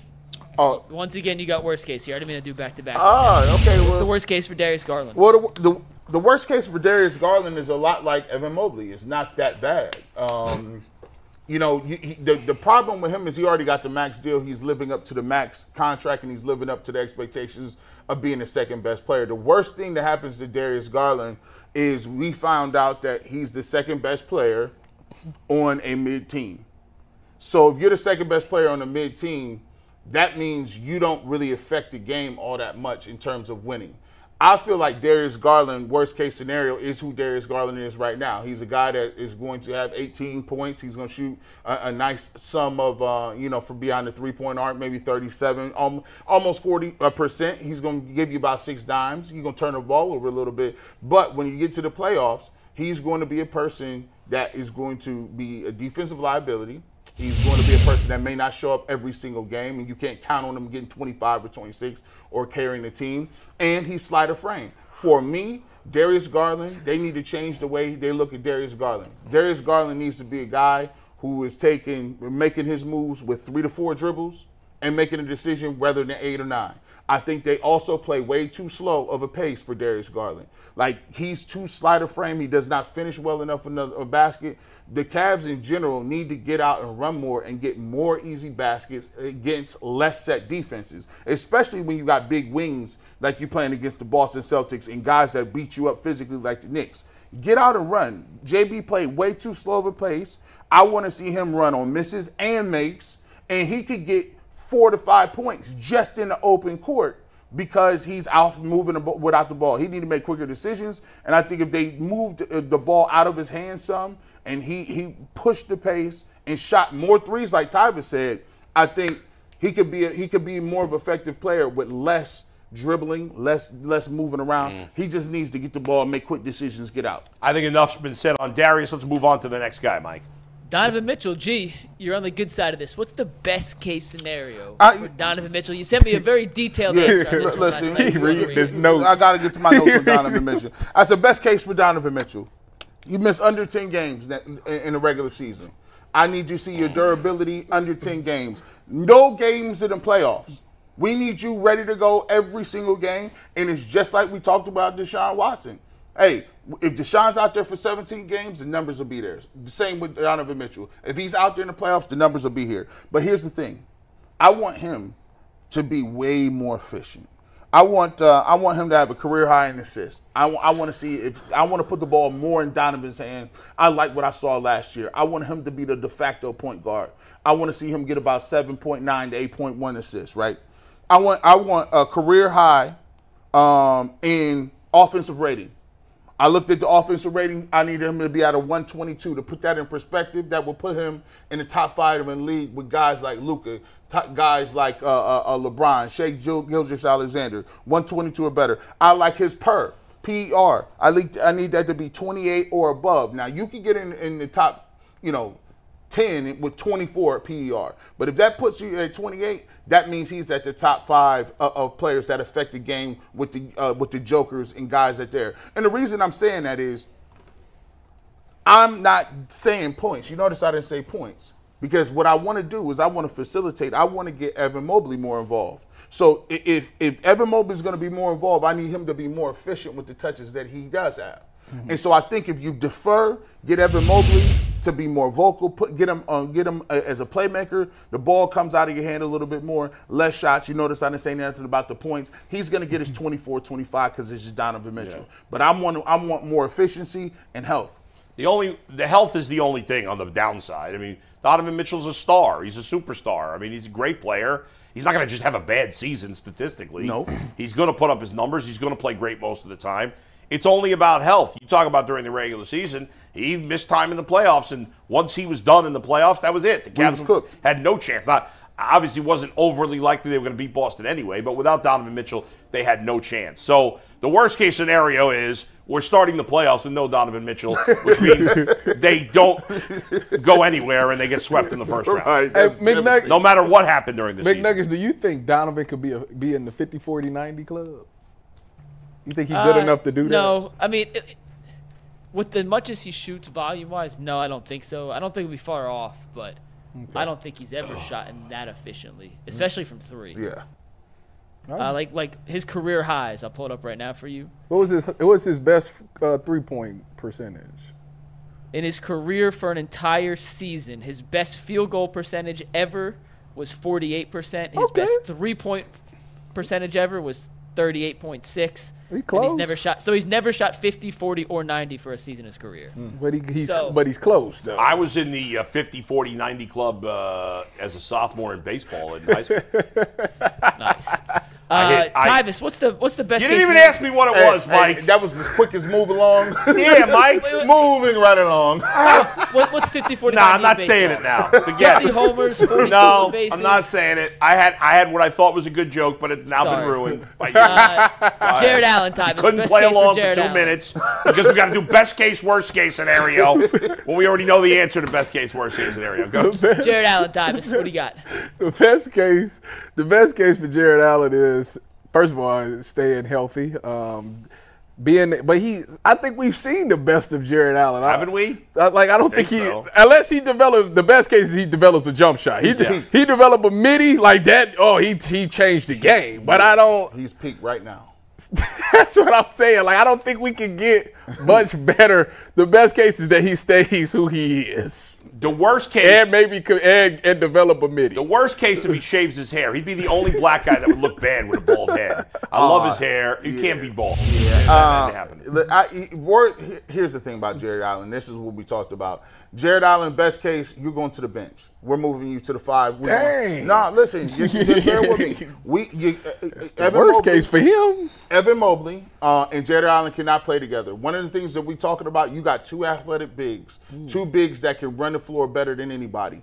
I need to split them up. I need to put him with that second unit, and he's going to continue to do what he do in the second unit. You got two guys that could be anchors at 5. He's going to run. He's going to rebound. He's going to set good screens. He's going to do all the Jared Allen stuff that he's going to do.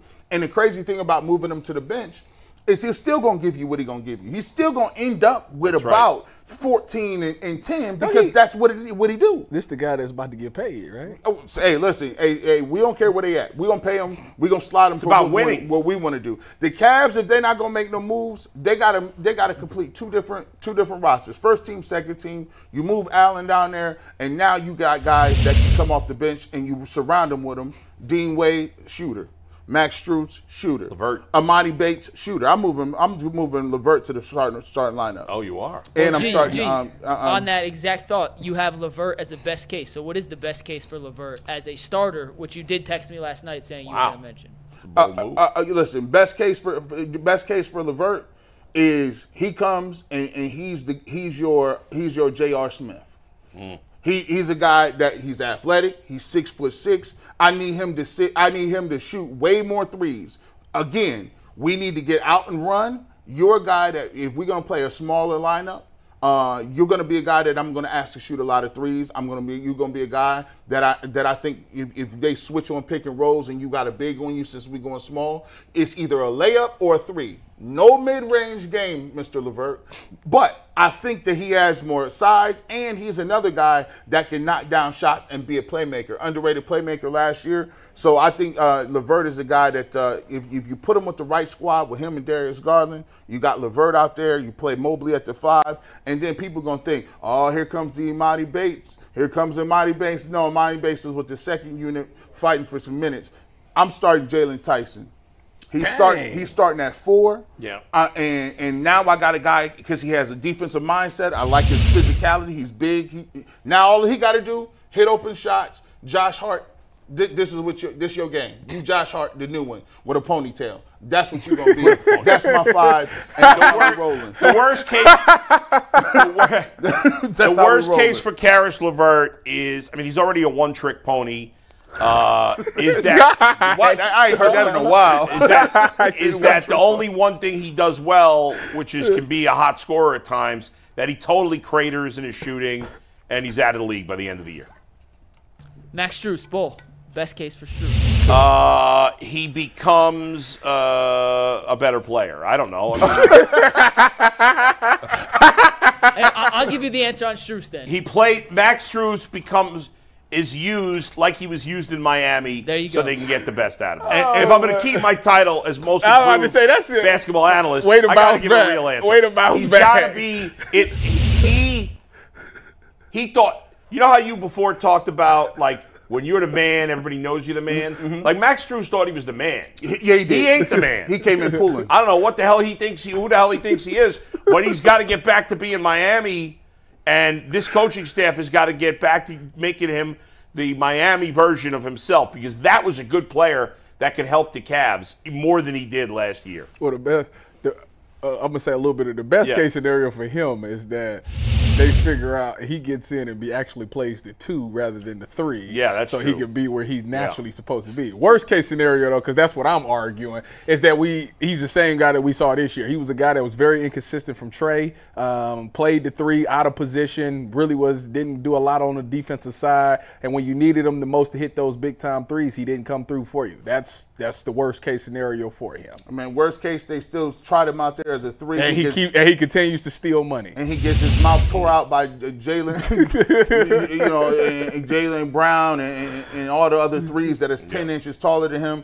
They move him back to the bench, and guess what? He could come off. He come off the bench. Craig Porter Jr. is a non-shooter. I want you to be a facilitator. You can be Delonte West. And then what I'm going to do is you come off screens. I got pinned down action for you. We're going to play at the 2. We're going to surround you by shooters and spacing. Dean Wade will be in that mix. Imani Bates will be in that mix. You're going to keep these guys. Oh, yeah. He's in there. Imani in there this year. He's in there. You're going to spread this floor.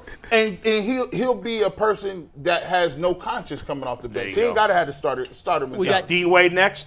No, Dean Wade's going to end with But Tyvis, first, best case for George Niang. Oh my gosh!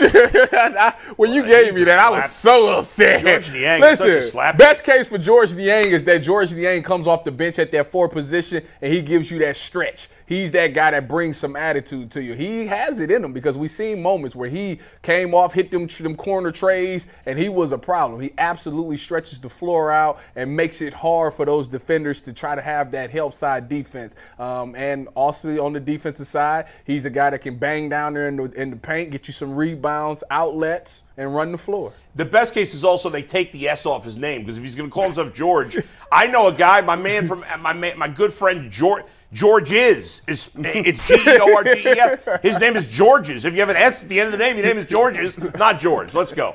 Hey, man. Gee, what's worst case? Worst case scenario. What we saw last I was so mad he gave me that. Is he does not dedicate himself to getting in tip-top physical condition. Yeah. I need you to be able to run the floor right now. Right now he's on the Adam the Bull diet. Right now he's a shooter. Yeah. That's not his game. No, but he can get into a shape where you don't want to put yourself in to be a defensive liability. And right now he can hit shots. He could be a stretch forward, but he gotta be able to run the floor. Like I said, the new objective is for the Cavs to get where they need to go. They need to play with the most pace.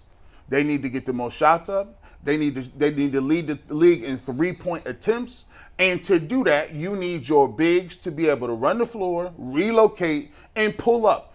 At this point, I don't think that he is in that type of physical shape to be able to play at that pace. So he got to get in that shape. You want them to shoot the most 3. They should have hired Mike D'Antoni. Because he don't care.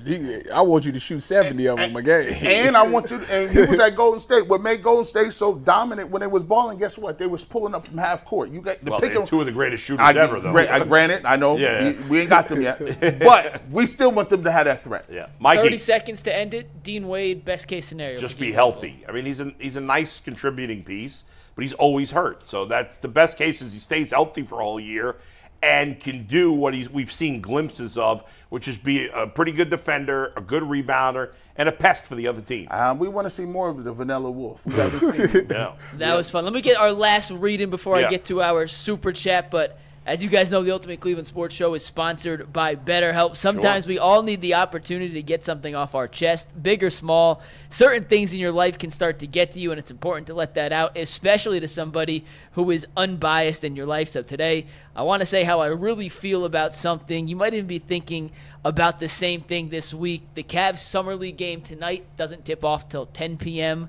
If the games before it end on time, the game tomorrow night isn't until a 9 p.m. tip-off. And if we're talking Summer League basketball, you guys know I want to watch, but that's just too late for a Summer League game to tip off. The Cavs got to get back to the earlier slots, and it's throwing off my sleep schedule. I need to talk to somebody to try and get me back into a proper sleep schedule so I can stay nice, well, and rested to put on UCSS every day. Therapy can be different for everyone, and most of us have bigger problems than our favorite sports teams, so it's important to get these things off our chest every once in a while. So if you're thinking of starting therapy, give BetterHelp a try. It's entirely online, designed to be flexible and suited to your schedule. Just visit BetterHelp.com/LockedOn to get 10% off your first month. That is BetterHelp.com/LockedOn. Bull, I got one super chat for us today. Yeah, by the way, Mike, can I read this to you real quick before you do the super chat? Yes, and then I want to hear what the 90-40. No, I'm not. I forgot it now. James Gunn says Superman is, quote, getting close to the end of filming. Quote, Cleveland, today we are leaving you after 6 amazing weeks of shooting. We are not done shooting, still a couple of weeks left, yet it's a long shoot, but we're getting close, Mike. There you go.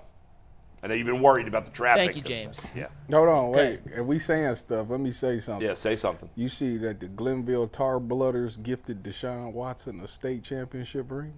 It's pretty cool. It is cool. Like, I'm looking at it. It's cool. Let me see that. But what is that? Like, what is he doing with that? It's the fact that he's got it's just cool. It's a presence in the community. Like, that's the good. Community, like, supports him. Like, that's. Oh, that's crazy. Yeah. All right, we got a super chat. I got to get in, though, real quick. Dontavius Winston says, Brandon Aiyuk is a wide receiver diva. Keep him away. Have y'all not seen what he's doing on social media? Also, Deshaun should play in the preseason, needs some live game reps, 3 to 4 drives at least. All right. Well, I know G. Bush doesn't agree with that. Well, what playing? Yeah. He ain't playing. Yes, he is. I ain't doing that. Yes, he is. With With this new offense, yes, he is. He is rusty as you know what. He's got to. I don't want him to play in the preseason, but I feel like he might have to. Hey man, it's a tricky. If we're that worried about him getting hurt in the preseason, then he's not going to make it through the year anyway. I'm just being selfish. Yeah. That's true. I'm not trying to do this job and I got to be talking about backups. I don't want to do that. Can you imagine 17 weeks of that trying to just filibuster and just? You talking about famous Jameis? Man, you're talking about Tyler Huntley.